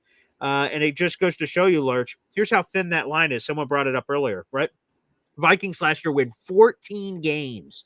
Now they only have 4 wins. Lamar, as it currently stands, would miss the playoffs. Mahomes would miss the playoffs. Right. So Burrow would miss the playoffs. Like, what? We're going to have a playoff potential without some of these guys. Missing all these guys. Point. Lamar's going to be making this crazy comeback, so maybe he re-enters the conversation. But a team that won 14 games last year could then all of a sudden miss the playoffs. Some of these superstar quarterbacks or straws that stir the drink of the National Football League could all be out. Like, man, the NFL's crazy. That's what makes this so fun that we get to do these Overreaction Monday shows every week and talk NFL, and that's what the breadth of this entire channel is about, is doing a lot of NFL football. It's crazy. It's hard. It's hard to keep up with. Everything's changing so drastically, which I think gives hope to a lot of fans on a year-to-year basis that your team could go from worst to first and flipping because it happens so often in the league. So answer this question. We're 11 weeks through the regular season. Sure. We have gotten a good look at everybody. Yep. I give you one team, Boy Green, to win it all. Who's that team? There's not a singular dominating team in the league. Who you got? If I had to pick one, I would pick, and again, no matter who I pick has fleas. They all have fleas. Right? They do. So like the teams that have 2 wins in football, or 2 losses, excuse me. The Denver Broncos 9-2, New England Patriots 9-2, the Eagles 8-2, Rams 8-2, Colts 8-2. Those are the 5 teams in the NFL that only have 2 losses on the season. And by the way, salute to the AFC having 3 of those top 5 teams, which is incredible. If I had to pick one team that was going to win the Super Bowl right now, it would be the Denver Broncos. And again, the fleas on offense. And what I'm hoping for is Sean Payton's this offensive mastermind that eventually it's just going to click. We saw a few bursts in the Chiefs game last night where they were able to, there it is. Oh, there it is. But it's hard to even, I say that because that's the answer to the question. But man, like New England, you question who they've beaten. They have beaten 2 really good teams in Buffalo and Tampa Bay, which I think are really good wins. so if you want to pick the team that gives you perhaps the most faith, it's probably the Rams, because Sean McVay and the Rams have done it before. So they're a team I imagine inspires a lot of faith. The Colts haven't been here in this position, so they're a total wild card. And if Sauce is able to turn this around and Daniel Jones turns back into the player that he was throughout much of the season as an MVP candidate, you feel there. Eagles sort of feels like a TNT. That's a ticking time bomb. That thing could blow up at any second. And again, Lurch. How they're getting it done, I don't know. It's disgusting. Lurch, speaking of disgusting, one of the worst takes you've ever had is blowout's coming, and the Lions are going to blow out the Philadelphia Eagles on Sunday Night Football. What in the world? That was awful. That was such a brutal performance. I was like, wow. Yeah, that's the nature of picking games. You're going to stick your neck out once in a while. Boy, I stuck my neck out for Detroit, and they did not deliver. 16-9. That game was a bore fest, man. That was brutal. There were a lot of low-scoring games in the NFL yesterday. A lot of low scoring. Joe Bartle was right about something that I should give him some credit for. We asked him. Remember, I asked him. I looked at some various games that looked like they could be big scoring games, like Seattle and the Rams, and I forget the other games I pointed out. I'm looking at the slate here. Pittsburgh, Cincinnati. Buffalo. Oh, we have breaking news, Lurch, again. Okay. All right, let me finish the start, and then you can jump in. Yeah, go ahead, please.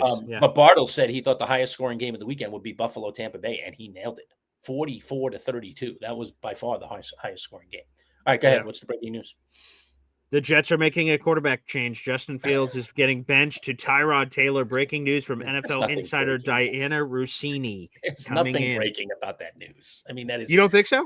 No, that is as obvious a thing that has to happen as there could possibly be. I just warn all you Jet fans. Hi, God, baby. Yeah, he's not good. So, okay. He's better than Fields from a throwing perspective. Yeah, but that's not saying much. Fields throws for less than 100 yards a game typically. Tyrod on a good day might throw for 150. I don't know, man. If he gets over 200 yards, he's had an absolute gem. And that's not usually the standard by which we measure throwing quarterbacks. Is hey, throw for over 2. I mean, here's the surprising for the good quarterbacks. Well, here's the surprising thing, Lurch, is you said you didn't think that we were going to find out this news today, even if they were to make a change. I thought Glenn would be cagey because that's what he's been, Which Samini about our injuries. I mean, come on. Now, so far, Aaron Glenn didn't announce that. That's an NFL Insider report, so we'll see when AG inevitably. We'll see when AG coming from AG. Oh, this is trouble. That's from Diana Rossini of the Athletic. So we'll see if other reporters confirm said news with their sourcing and things of that nature. But Wow. Oh, he's going to be mad again. The media has gotten to a story that he didn't put out himself. That's true. Let me ask you this question, Lurch, because AG was actually asked about this a couple weeks ago. So he was asked all those quarterback questions. He got all feisty. But then eventually, in the middle of the presser, they asked, hey, AG, if you were to ever make a change, I'm not saying you are, but if you ever did, can you go back to a guy, right? So you crown Justin Fields a QB1 during the offseason. He's the guy. And if for whatever reason, later in the year, you decide to go to Tyrod, could you go back to Justin? And he talked about sort of the nuances of that and leadership and this, so what it would matter. I ask you, Lurch, the Jets have made this change, according to Diana Rossini, NFL insider from The Athletic. Do you believe once you make this change, outside of injury, obviously, you have no choice. Can you go back once you make this change? Now that the Jets are going down the Tyrod Taylor train, can they just turn around and go back to Justin if the Tyrod thing doesn't work out? Or is this the sort of decision, once you go down this road, there's no way to put the toothpaste back in the tube? You can never say never in football. So my answer to your question is, of course you can go back to the other guy. The problem with it is that it hurts your credibility as a leader. When you put your faith and your stock in a guy and you hype a guy up or you say good things about him or you tell him he's earned this job, then it makes it more difficult to retract from that because you're selling off your own credibility. How am I to believe you the next time if you're constantly a waffler? Nobody believes a waffler, right? They're waffle. Right. So that's where it hurts. But this is based solely on performance. And Fields has been just an awful performer. He's had a couple of decent ones, but generally speaking, he's been an awful performer. If Tyrod goes out there and is an awful performer, right, and he can't run like Fields, at least Fields has the one gift. He can run. Given freedom to run, he can run as good as maybe only one other quarterback in the NFL, and that guy's kind of hurt right now, and that's Lamar Jackson, who only ran for 10 yards yesterday. All right. Yeah. Outside of Lamar, I could make a completely compelling argument that Justin Fields is the next best running quarterback in the NFL. Okay. Maybe Josh Allen also. Okay. Yeah. Maybe third. Okay. But he's one of the top running quarterbacks in the NFL when let loose. Yeah. So at least he has that weapon. If Tyrod can't throw, if he can't complete passes, if he can't get the ball down the field in any way, shape, or form, then he's really a useless quarterback, useless in that role. And you would probably have no choice but to go back to Fields. It's just the lesser of two evils. It's just, all right, we'll try this week. You're throwing things at the wall kind of thing. But it hurts your credibility when you do that. So you never, I don't think you should ever as a coach make anything definitive. You know me, I'm PR 101 guy. Sure. Okay. I am a big believer in be careful about what you say, because these reporters are running with it. Okay. They are POM, prisoners of the moment. They love today's story, and they're looking for a new one tomorrow and a new one the day after that. And if you keep giving them stuff, they will continue to write those stories, in some cases, ones that you don't want them to write. So the gift of being a good coach when it comes to PR is basically saying nothing 95% of the time. Okay. I have faith in Tyrod. Justin's not performing well right now. We're going to turn to Tyrod, and we really hope that he can take over this job for the rest of the season. That's what you say. We really hope that he can take this job over for the rest of the season. This way, if Tyrod does go out and have 2 straight awful games, even more awful than Fields, if that's even humanly possible, you can say, well, Tyrod didn't, unfortunately, take over the role. Therefore, this week with the matchup, we're going to go back to Justin and see how it goes. So it gives you that flexibility. If you go out there and say, Tyrod's the guy the rest of the year, now you've set yourself up for failure. You just can't do that. So it's just an awful situation. They're all bad, and they're just trying to find the least bad guy right now with the Jets. So I feel for them, but that's what you're up against. So don't go out there and say anything emphatic, because they're both bad. You say emphatic things about bad guys. It's not good. I think so. The news I'm waiting for now. So okay, that's big news. To make that change. This is the first time this season that Aaron Glenn is making a quarterback change, not having anything to do with injury. Every other change, in terms of a starter for a week, he has benched Justin Fields at halftime of a game in the moment, but then was ready to go right back to him. This is the first time that he's making a change based on just the performance on the field. I get it. Now, where does Justin Fields go? Is he QB2 or is he QB3? Is Brady Cook now signed to the active roster, and now he's your QB2? And that means eventually, if Tyrod isn't capable, that you turn to Brady Cook for the final couple games of the season, and all hell has broken loose. Because for me, with Justin Fields, now that he's at minimum backup, we're going to see if there's an update here shortly. I would still use him as a runner. What do I have to lose? He is $30 million guaranteed. I've already paid. Run him at the goal line. 100%. I've paid for the product. Right. I am absolutely having a package of plays. Ravens, get ready. I'm having a package of plays where Justin Fields comes out there and Wildcat or QB sweeps or all kinds of things. And then I take Tyrod off the field, or you play him at fake wide receiver, whatever you want to do. Maybe have some trickeration. You're 2-8. You have nothing to lose. But Justin, I already paid you $30 million guaranteed. You're damn sure not going to be holding the clipboard. You're getting back out there and being my running quarterback for a handful of packages. That's how I would use him personally. Plus, you don't want the guy's value to go to zero. I mean, because they have him under contract for 2 years, this year and next year. Correct. So they're paying him for the next 2 years. Mm-hmm. So you would love to theoretically jettison him off at some point, maybe even during this upcoming offseason, and you'd like to get something for the guy. If you just take a wrecking ball to him and you just find him, just say he's below worst guy in our team, okay, in terms of the quarterbacks. He's number 3 now. That's how bad he's been. Then you basically are telling everybody he's worth nothing. And then you're just going to end up paying him or just cutting him and paying him anyway. So it doesn't play well for the Jets to just forget all about it. So I agree with you. Use them where you can use them. I wouldn't be against, unless Tyrod's having a great game, playing him in situations, putting him in positions where he can help your team. There are places where this guy can still help a football team.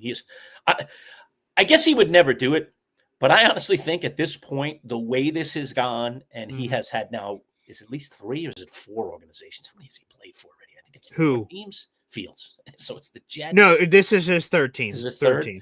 Bears, Steelers, Jets. I mean, he's still relatively young. 26. 26. If I were his next head coach, I would severely be convincing him that he's not a quarterback. And I would be playing him at a different position. It's a little late. But... Like, I know it is, but who cares? I mean, a football career is a football career. He doesn't have a future as a quarterback in the NFL. I don't think. All right. And I don't know that there's any coach or GM in the league after this season is done that is going to feel like he is. So why not? Because he has a very unique skill set with his legs and he's a supreme athlete. He's phenomenal. Yeah, like, sure.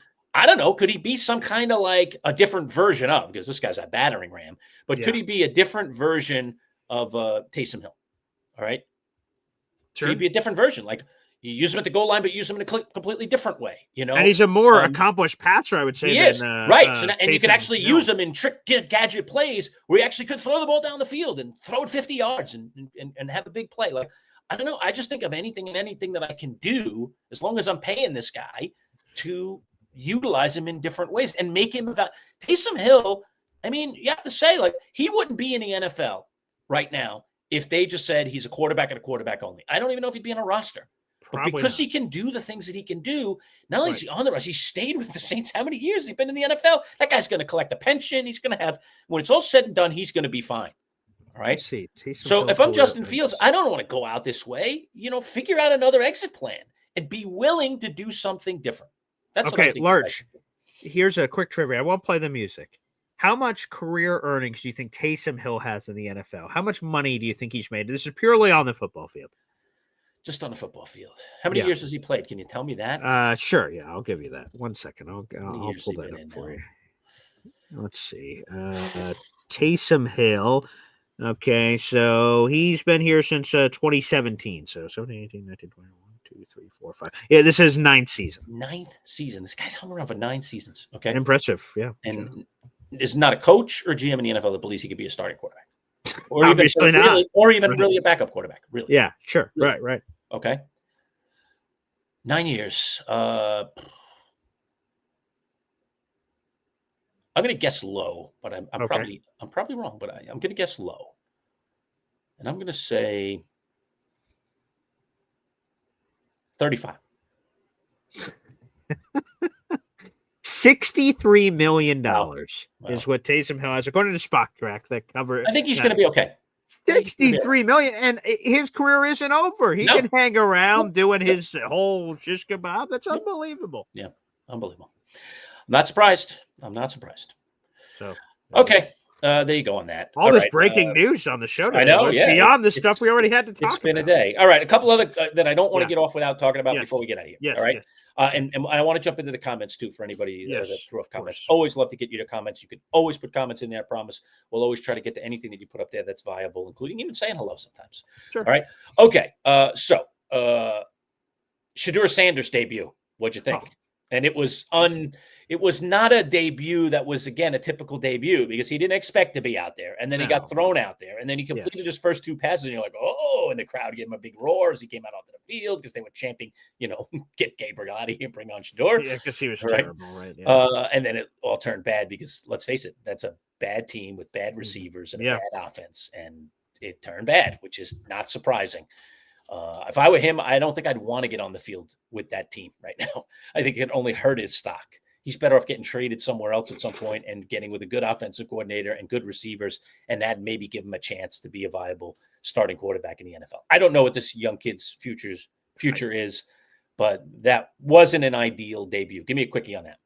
Yeah, I mean, yes, he gets thrown out there in the middle of the game. He has a chance to win at the end, despite how he performed, which was poorly, by the way. He performed poorly. I was a Shedeur fan in the pre-draft process. I thought, being around this his entire life, his dad's primetime Deion Sanders, that like he is uniquely qualified to understand what all of this is about. So when he gets his chance, he's going to be ready. Look at his very unique path from Jackson State to Colorado to the National Football League. But obviously there's been a lot of red flags over the last couple of months that indicated that. Do you feel differently about him today than you did? I do. Because he hasn't really gotten a chance. From a football perspective, no. It's not like yesterday's performance, he sucks. So when you put it all in the blender, you say, yeah, I might have been wrong on this guy at this point. Yes, yeah, that's 100% how I feel at this current moment in time. So yeah, a rough debut for Shedeur, but hey, with Dylan Gabriel hurt, Shedeur may get his very first start of the season. Again, much better environment against Las Vegas, so he has a chance with a full week of reps, and we can see where he goes from there. At least give the kid; he deserves more of a chance than that quick look. That's for sure. Yeah, and we'll see ultimately what he is down the road, but it's not over. The book is barely written on this young man. Right. Where will it go? I don't know. Bryce Young, on the verge of being benched, Boy Green, goes out there and throws for over 400 yards. I think it was 4 touchdowns. It was at least 3 or 4. Yeah, just under 500 yards. That's the most passing yards in Carolina Panthers franchise history. Good grief. So you're GM of the Carolina Panthers. Yes. How are you feeling today about Bryce Young?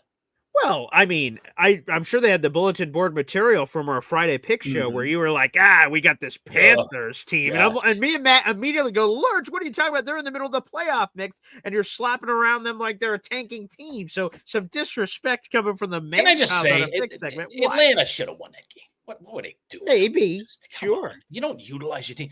What is with this team and their inability in critical moments to involve their best player? Their best player, they have 2 really good players, actually. They have Drake London, and they have the guy that I think is their best player, that's Bijan Robinson. I think offense is pretty good, too. But he's a great player, okay? Sure, he's 100%. A great player. He can do it all right? And yet in critical moments, like middle of the third to like the middle of the fourth quarter, the guy was a ghost. I mean, they're going 3 and out, 6 and out, and they're not even giving him the ball. Like, get that guy the ball. What are you doing? Even the announcers on the game were like, they ought to get Bijan back involved in this thing. I don't know why they've gone away from him. He had, a gazillion yards and was going crazy in the first half, and suddenly they've got a whole new game plan. Like, how about you get them to stop what you're doing well before you switch the game plan? So I don't understand what goes on in Atlanta. Bryce was amazing, particularly in the second half of that game. I just don't understand Atlanta, who I think, again, let another game get away from them. But kudos to Carolina. Yeah. Carolina is, as you say, they're legit right now.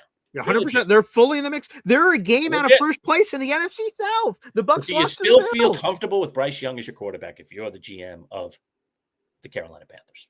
If I'm the GM of the Panthers, I do. And why do I? Okay. Because, well, I said it in the pre-draft process. I should be the poster boy for vertically challenged quarterbacks. Like I should be the advocate for these people. But getting into that draft, Bryce Young was a unique physical outlier. There's never been a quarterback at his height, his weight that has succeeded in the league. He is so frail that, like, man, and to be a number 1 overall pick, to make that kind of history in the NFL. Yeah, I know no other quarterback at this size has ever done it before, but you can do it with us. Like, so if Carolina was willing to make that gamble then, why wouldn't you be willing now? You're in the middle of this. Like, you're all in. Bryce Young is your guy. Now, we can wait to contract decision time and things of that nature. What do you do then? But right now in the moment, Bryce Young's your guy. And what a wild journey he's had, from number 1 overall pick to benched for Andy Dalton. Andy Dalton, his family, unfortunately, getting a car accident. Thankfully, no one gets seriously hurt, but hurt enough where Bryce Young is forced back into the lineup, and that 3-week sabbatical apparently brought Bryce Young back to life like Frankenstein. And he's been on this heater ever since. Nothing quite to what we saw against the Falcons yesterday. He's in the mix, man. The Panthers are in the mix. They're in the playoff mix right now. We'll see what that matters when Panthers and Bucs are playing games against each other, but holy freaking crap. I don't know. If I was a anonymous GM, hey, do you want Bryce Young? No thanks. No, I don't. I'd rather go in a different direction. But if you're on the Panthers, he's your guy and you're all in on him. Sam Darnold will get one more chance from me, Boy Green, and then that's it. Okay? Wow. I thought that yesterday, even though that game was in LA, that Sam Darnold, having considered what happened last year, what the Rams did to him last year in the playoffs, that he was going to come out gangbusters. Well, he did. He came up gangbusters, throwing the ball to the wrong team. 4 interceptions in this game. His team still only loses by 2 points, which is unbelievable. I mean, the Rams were not impressive yesterday. They got a 4-turnover gift from the opposing quarterback and only won by 2. And Seattle had chances at the end of that game. So that's insane. But the Rams did pull it out. And Darnold was, as the great Johnny Most would say, a disgusting, despicable display. Yeah. All right. It was awful. But I will give Darnold one more chance. This was a pivotal game in that division. The thing is, they will have this same matchup in LA a number of weeks down the road on the schedule. If Sam Darnold lays an egg in that game, then I'm off the bandwagon. Then he is the playoff pretender that we saw last year with the Vikings. Now I understand why the Vikings let him go, even though they've stepped into it terribly with J.J. McCarthy. It doesn't seem that they have a quarterback of their future, at least at the moment. All right. So they gave away a guy who really looked good, at least as a regular season quarterback, for a guy that can't even do it in the regular season. That's disgusting on their part. But we'll see. He gets one more chance, one more swing at the pinata, Boy Green. Rams in Seattle. You can get me the date if you want. Rams in Seattle. Darnold must show up for that game in full flower to show me that he can do it. If he doesn't show up in that game, I have no faith that Seattle goes anywhere in the playoffs. Period. End of story. It is just a case that a lot of people have been saying about Sam Darnold, that as soon as you put a little pressure on him, as soon as you squeeze that orange just a little bit, Sammy panics. Because that's what that looked like yesterday. It looked like Panic Sammy. This cool, calm, collected guy who was zipping it in these small windows for the last 10 weeks suddenly disappeared, and he began Sam Panic Darnold. This is his new middle name. All right, so Sam Darnold's got one more chance with me. I gave him all I got in that pick segment. I took Seattle with force, Boy Green. I got behind Darnold. I said he's going to show up. They covered. Yeah, they covered. Big deal. Who cares? I mean, I thought that was the purpose of you backing him up. Like he backed you up, you covered the I don't care that I got the win. Sam Darnold did not show up for me. But that's one game, but you're ready to throw him to the wolves after a 4-pick game. It's not one game. It's one meaningful game. And this guy in meaningful games keeps messing up. Okay. So now he's got the other meaningful game. If the Rams didn't get his attention last year in the playoffs, then the Rams got his attention yesterday. If he doesn't show up for round 3, okay, it's like Ali Frazier, okay, Muhammad gets him in the first one. Joe Frazier was there in number 2. All right. And he gets Ali. Like he showed up for it. Sam Darnold did not show up for round 2. He's got one more round. All right. Otherwise it's a knockout, baby. It's over. The Rams got his number and he's finished. Okay. They got to get that one in Seattle. They got a great home field advantage there. I am marking that on my calendar. Did you get the date for me? What is the date of that game? I want to put that thing on my calendar. I'm not missing that game. Is that a primetime game? How could it not be, Give me the date on that game. Seattle. December 18th. It is definitely a primetime game. Christmas. It's going to be my Christmas gift. Okay. And is it primetime?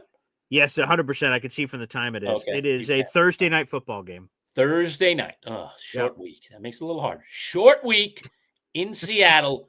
Let's bleeping go, Sam. Okay. There you go. Let's bleep and go. Game. Okay. Otherwise, Manchild is off your bandwagon. No more praises. It's going to be nothing but lemons and vinegar at Sam Darnold going forward. That he's not the right guy, that he can't do it. He's never going to do it in the clutch. Yada, yada. Jeez. I want to stop that talk. I want to get behind this guy. I've been behind him the last couple of times, and he's disappointing me.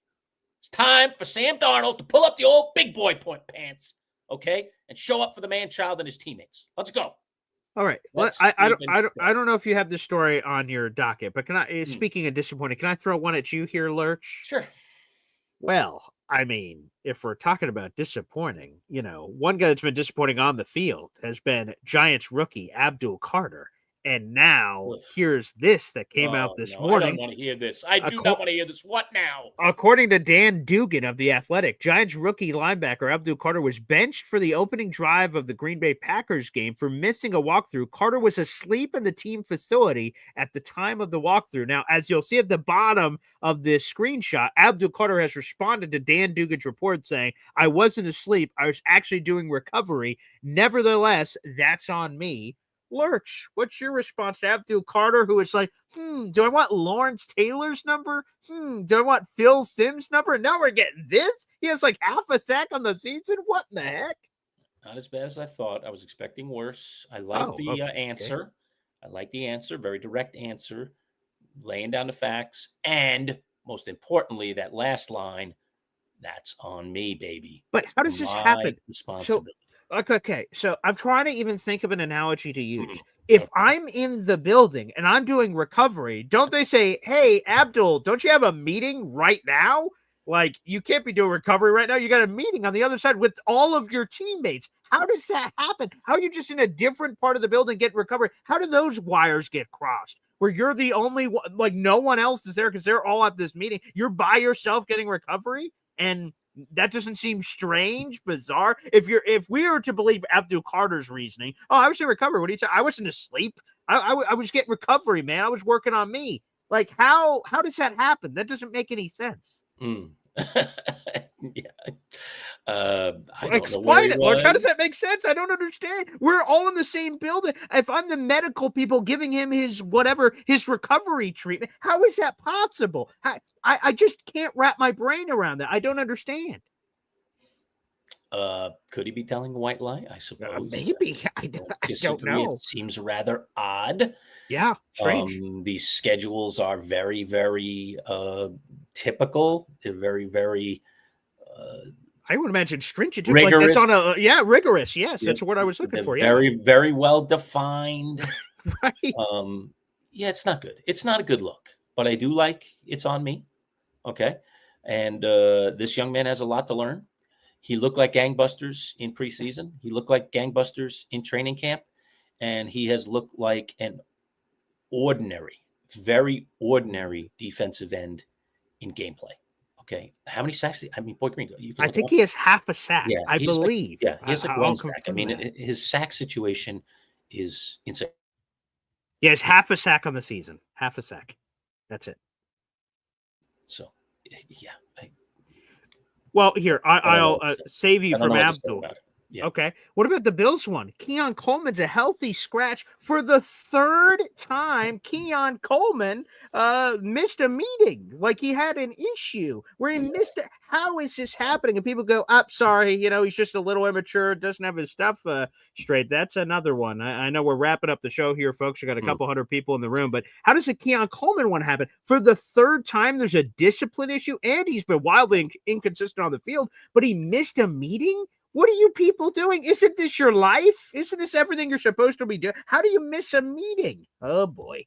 Keon Coleman. Disaster. Yeah, that one to me is more disastrous than Carter, but this is not a good look for Carter, and it's not a good look for the Giants. And, we're only 11 weeks into a season, but he does not look like the number 3 overall pick. Yikes. Definitely not. It's a disaster. That's not good.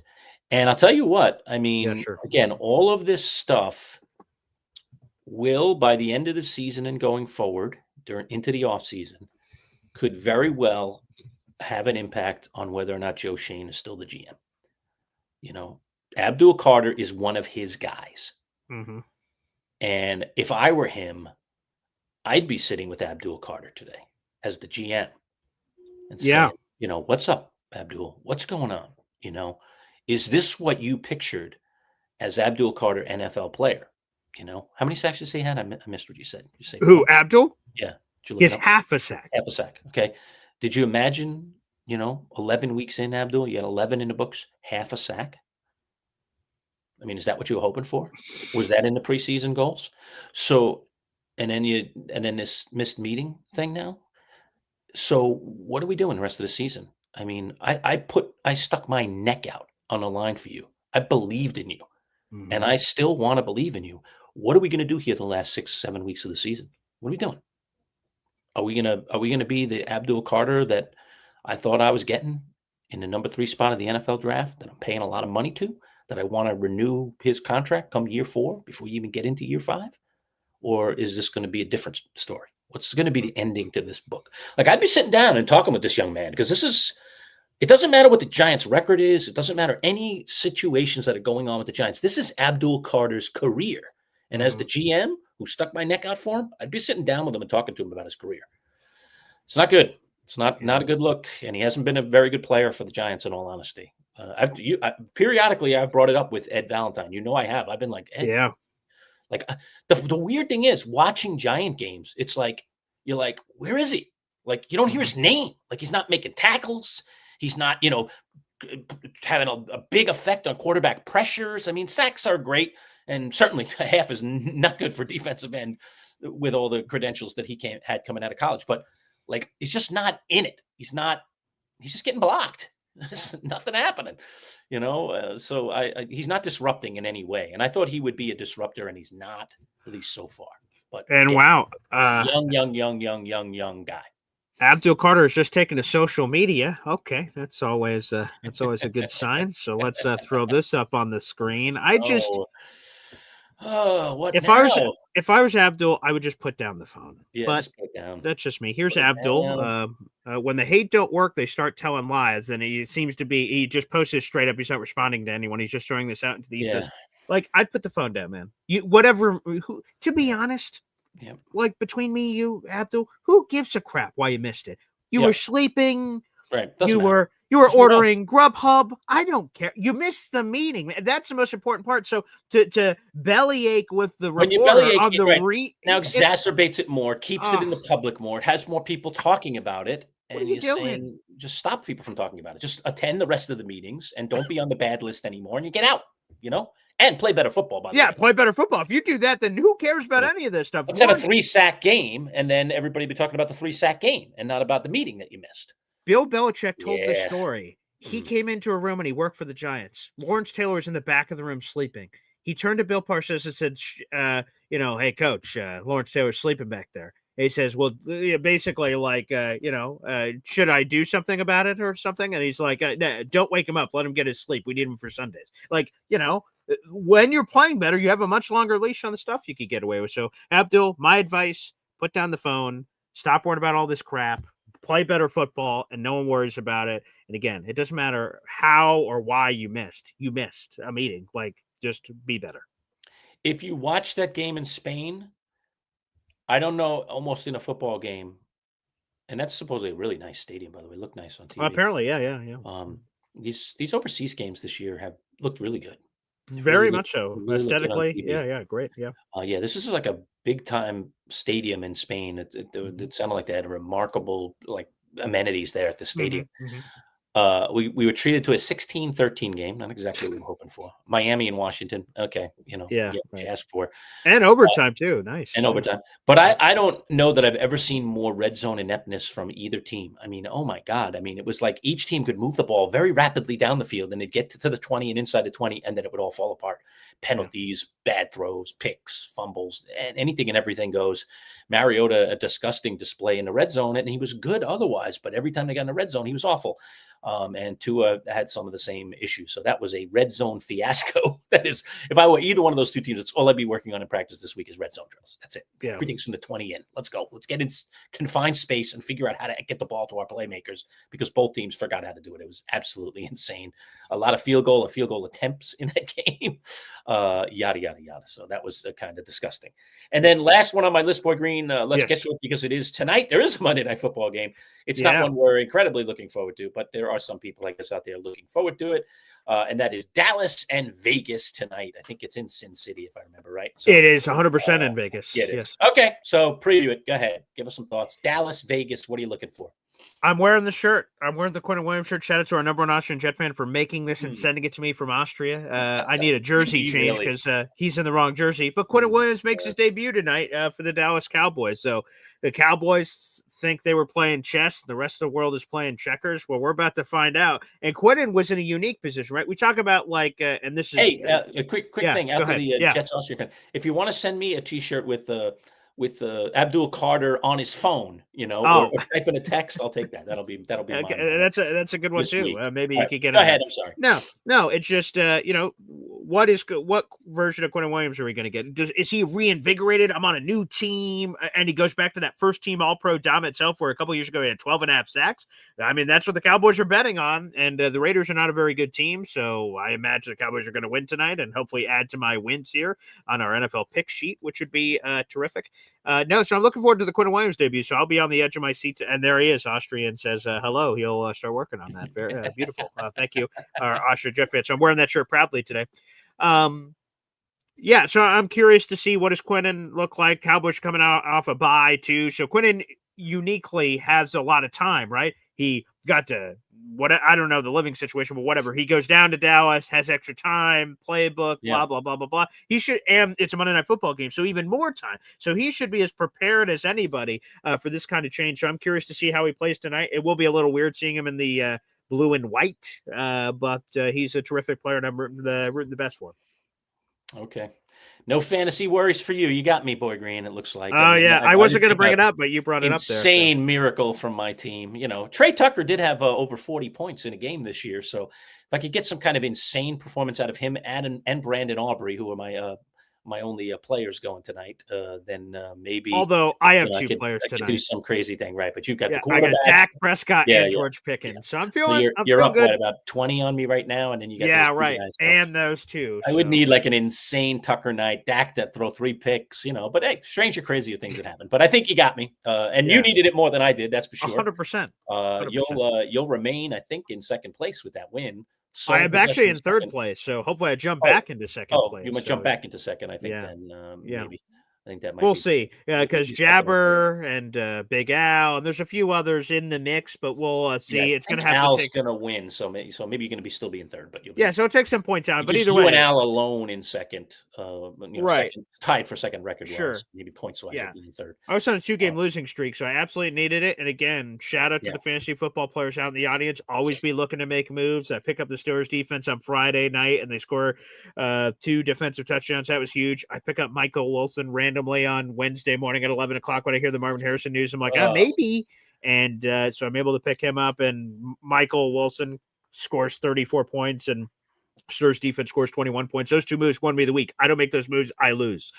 So absolute massive. It's 2 big performances, the Pittsburgh defense and Michael Wilson. Okay, this is what I went down to this week, but my team didn't deserve to win. My team's going to end up putting up 110 points if I'm lucky. So might be my worst week or among my worst weeks in the league this year. So, but I had a little cushion. Thank God it was 2 games. Yeah, there you go. So I'm still 1 game up on everybody. I just got to keep staying the course. But it's amazing the ebb and flow of a fantasy season, how guys get hot and then they get cold, and guys get hurt, and then that changes everything. And then if you don't get the right guy in that spot, it can go bad for you. So this is far from over. Far from over. We've got 14 weeks of regular season. So we've got 3 more fantasy regular season 12, 13, 14, and roll into the playoffs. So right now my goal is to finish in the top 2 and get the bye. Yeah, there you go. We just go from there. So I'd love to win the whole thing in terms of winning the regular season, and then of course have the biggest advantage going into the playoffs. But right now my goal is just to be in one of those top 2 and get the bye. So we'll see how it plays. It's going to be interesting, but congrats, Boy Green, at least temporarily. Hopefully you don't wake up tomorrow and we're talking on Wednesday about how I had a miracle. Crazy. Do you believe in miracles kind of thing? Because crazy things can happen. But let's hope not. But alerts. That was more than a golf clap right there. It was. Yeah, that was terrific. So I appreciate it. Okay. All right. Well, congrats. It happens. Every blind squirrel finds a nut. I'll take it. It does. Yeah. Wow. I'm surprised. And well, I guess because it's not over yet, but I'm just surprised that you didn't bring it to the airwaves, that you didn't. Oh. When it's official. You're typically a big gloater. So, I try not to be, but you always egg me into it. But no, I mean, you told me off air, right? So like you saw, I pick up Michael Wilson, I put him in the starting lineup. I have buys and everything he's playing in, and you see that he's projected for 15 points. You tell me like, 15 points. That was funny. I told Paul this off air. Yeah. I looked at Wilson in his lineup. I was like, this is what I'm up against. Come on. I mean, he's like literally got a guy Wednesday, not even off the real waivers, but like after waivers are completed, Wilson's still out there for anybody in the league to go grab. And he goes, well, who else is out there that maybe I could throw in there? My team's not all that good, and I could use another guy in a flex. And he picks up Michael Wilson, who, was projected to get more action this week because of Marvin Harrison's concussion. So that was a late development. This is why you pay attention to fantasy all the time, because you can't go to sleep and just say, I've already got my lineup. You have to, an injury happened of a key guy. Who's getting an uptick now? And are any of those guys that are getting an uptick available? And could I plug him into my lineup and they'd be better than a guy that I'm already scheduling at this point to start? And that's exactly what you saw. That's just good fantasy football play, by the way. And you saw Michael Wilson out there and you're like, who else is going to get the targets? And not only I know they have Trey McBride, and McBride had a phenomenal game again, but this guy is going to be number 2 behind McBride based on the rest of those guys. I mean, they got a bunch of no names. At least he's an experienced pro and he has had his moments in the NFL. So you went out and smartly got him. But for him to go out and score 33 points and just be a beast, I mean, what do you have, 167 yards or so? I couldn't believe it when I saw it. I was like, oh my God, it was like epic. But that's how crazy things like that happen. I told you, Trey Tucker, who was just a guy on the Raiders receiving core. You'll see him tonight in the Monday Night Football. Yeah, sure. We had a over 40-point week. There's probably only been like 3 or 4 guys outside of the quarterbacks the whole year, if even that many, that have had 40-point weeks in fantasy this year. That guy's one of them. Like crazy stuff can happen.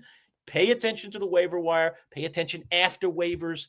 There might be somebody out there that you could throw into your lineup. Boy Green did. So long story short, I learned a lesson from you. You told me that before the show, and then if you would have said that, like, oh, Boy Green, what a loser! Like this is what you're trying to come at the king, and then if he would have done exactly what he did, you would have been embarrassed, had this egg on your face. So you just told me that.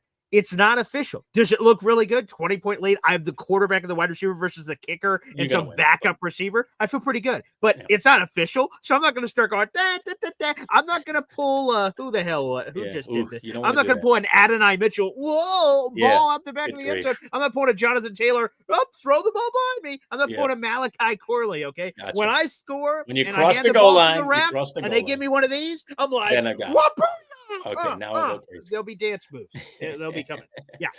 But looks good. Looks good for you. So sure. That's kudos. And Michael Wilson was a genius pickup. Thank you, Michael. Absolutely genius. Unbelievable. And I did. I told Paul that privately. I said I was thinking it, but I did not say it out loud because I know the danger of doing that. But I saw that they had projected him for like 15 points. And I was like, Michael Wilson is not getting 15 points this week. That guy is a nobody. It's Jacoby Brissett is throwing to him. I mean, the Niners are going to take him apart, and they kind of did, 41-22. But, when you're playing from behind, man, they just started chucking it. Brissett became this crazy chucker yesterday that he never is. He's like usually conservative guy, just handing the ball off and throwing short screen passes. And the guy was chucking it all over. And who was catching him? Michael bleeping Wilson for 33 points in a PPR league. Crazy. When do you expect to get a performance like that? When you least expect it. So very well timed for Boy Green this week, who has got my number, it looks like, this week in fantasy. But as he said, not official yet. Okay, but it's going to be. It's going to be. I mean, I give myself about a 1% chance. But 1% is better than nothing. It's kind of like that Dumb and Dumber. It's like you're saying I got a chance. You're saying there's a chance. So, yeah, we'll see. All right. Well, this has been a long one, but it's been a good one. A lot to recap in the NFL. A lot of breaking news. Recap the breaking news real quick before we get out of here, Boy Green. So Michael Penix. Yeah, that is now official. He was placed on IR, and he's going to be out for the season. So Michael Penix, Michael Penix is out. I have to double check. I just got a text about Josh Jacobs, so I got to see what that injury is. So I'll give you guys that breaking news in a second if I can get to it. So Michael Penix is going to be out for the year. So Kirk Cousins in for the Falcons. Justin Fields has been benched for Tyrod Taylor. Now, the next level of news we're waiting for is how far is Justin Fields benched? Is he to QB3? All that stuff. We'll talk about that tomorrow morning on Boy Green Daily for that coming in. Let's see. Abdul Carter, apparently the reason that he was benched for a drive was because, sleeping or not sleeping and being as part of his evals. People are now that hearing that's the reason, people are getting angry that he wasn't benched longer. You only missed a drive. It's like slapping on the wrist because Abdul Carter's an important player. So, you don't want to punish him too much, but you also want to show some level of accountability. So there's some criticisms going out there. Obviously, the Keon Coleman stuff is coming out as well. So, yeah, a bunch of breaking news all over the NFL. Alerts, you have Josh Jacobs? Josh Jacobs? Oh, I thought you were looking it up. Oh, yeah. No, I have Josh Jacobs, yes. On the fantasy team. No, I thought you had the update of what the... Oh, I don't know. No, I mean, he left the game. It looked like his knee was bugging him a little this week, to be honest with you, going in, and then he left the game. And I don't think there's any new news on it yet. Yes, here it is. There is new news on it. Okay. Yes, okay. Yeah, so the knee is structurally sound, no surgery needed, considered day-to-day. So, no, I heard it. I saw it on Twitter like, da-da-da, and I went, let me get back to that later because we were talking about stuff. So, yeah, so good news for you as a fantasy football owner of Josh Jacobs. There you go. Yeah, losing him would be a big blow going down the stretch here. Going down the stretch. I mean, I've assured my spot, in the playoffs. Like I said, fighting for a bye right now, maybe even could win the regular season, but if I lose Jacobs, my chances of winning the league go really, really, really small. I'd have to get lucky somewhere else. So, yeah, that was tough watching that, knowing I was facing you this week, already seeing some guys, doing it right. You had that Stephon Diggs head start. I was like, oh boy, boy, this Nice. like. Good And then he start went out to pretty the early in the game. He only had 4 points when he went out. I was like, oh man, I got a little bit more out of him before he disappeared. But I thought with Bijan putting up a 30 spot, okay, kind of back to normal here. If I get good play out of the rest of my players, I didn't know Sam Darnold was going to spend the whole day throwing to the wrong team. He could have just been throwing the ball to Jackson Smith and Jigba instead. He could have made up for it and got me a 40 or 50-point week, and all of a sudden, bingo. But that didn't happen. So looks like it's yours for the taking, and that's the way fantasy goes. Sometimes you gotta go that way. All right, quickly comments, Boy Green. I didn't want to say goodbye without that, so let's just alternate comments. Just start at the top. All right. So Jamie touting his Bears, very excited about them. They got a win. Go ahead. You jump into the next one. We'll just alternate on comments. Yeah, sure. Bill Ameley saying the Chiefs need a lot of help. They could have used a lot of different things. Running back, wide receiver, extra tight end. Again, they did make that Breece Hall trade. They are regretting that. Jamie saying, I let him down and I'm going on a slide. So he thinks I'm going to start from this. He's talking about fantasy. Yes, I'm going right, down there. And then he followed that up with this one on Drake London. Drake London's knee, the most important thing in his life right now. He hopes he isn't hurt too bad. Is there any update on Drake London? I have not seen an update so far on Drake London. He got nicked up too. All right. He did. He did.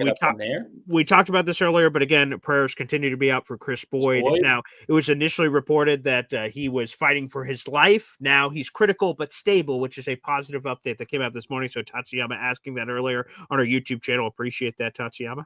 William, this is a good one. I agree with you. Find it interesting how inconsistent most of the top teams have been these last 4 or 5 weeks. I totally agree. There's not one dominant team in all of football. None. There were zero. There were 0 teams. That's why I asked Boy Green that question earlier. Give you one team, Boy Green. Who's it going to be? Who's it going to be? And he was like, let me see. I don't know. I would be the same thing. I don't know.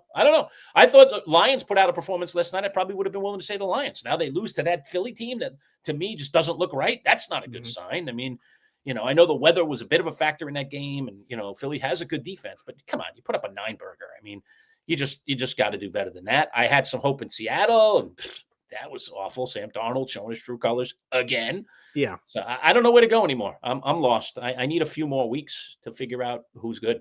Well, the good news is that means the Super Bowl window is wide open. We're going to have a lot of fun in the playoffs trying to find out whoever the hell that team is. I see the Savage asked about the Jets trading back in round 1. Totally possible. They got 2 picks, whatever the Colts end up being, and their own pick. So the Savage, we'll see what happens. I'm not opposed to the Jets trading back for the right situation. Okay. Tatsuyama jumping in here with last year. Giants had #1 draft pick, and they won that game late.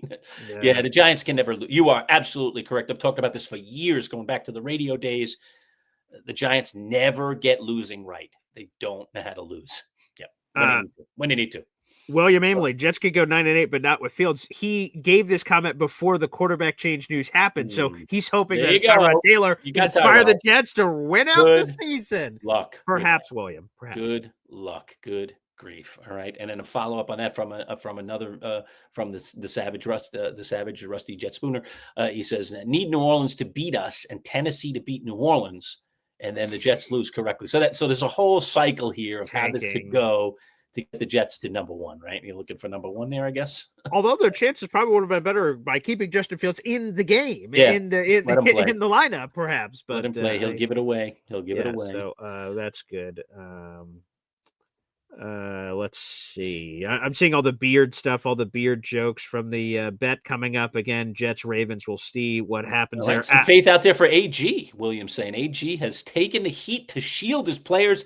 He's the right guy to lead us out of the dumps. Will he be the right guy? I agree with that overall sentiment. I think Rex Ryan used to do that, where he thought if he did his bluster at the podium, when things went wrong, the spears and everything went in his direction instead of his players. So I agree with that overall status.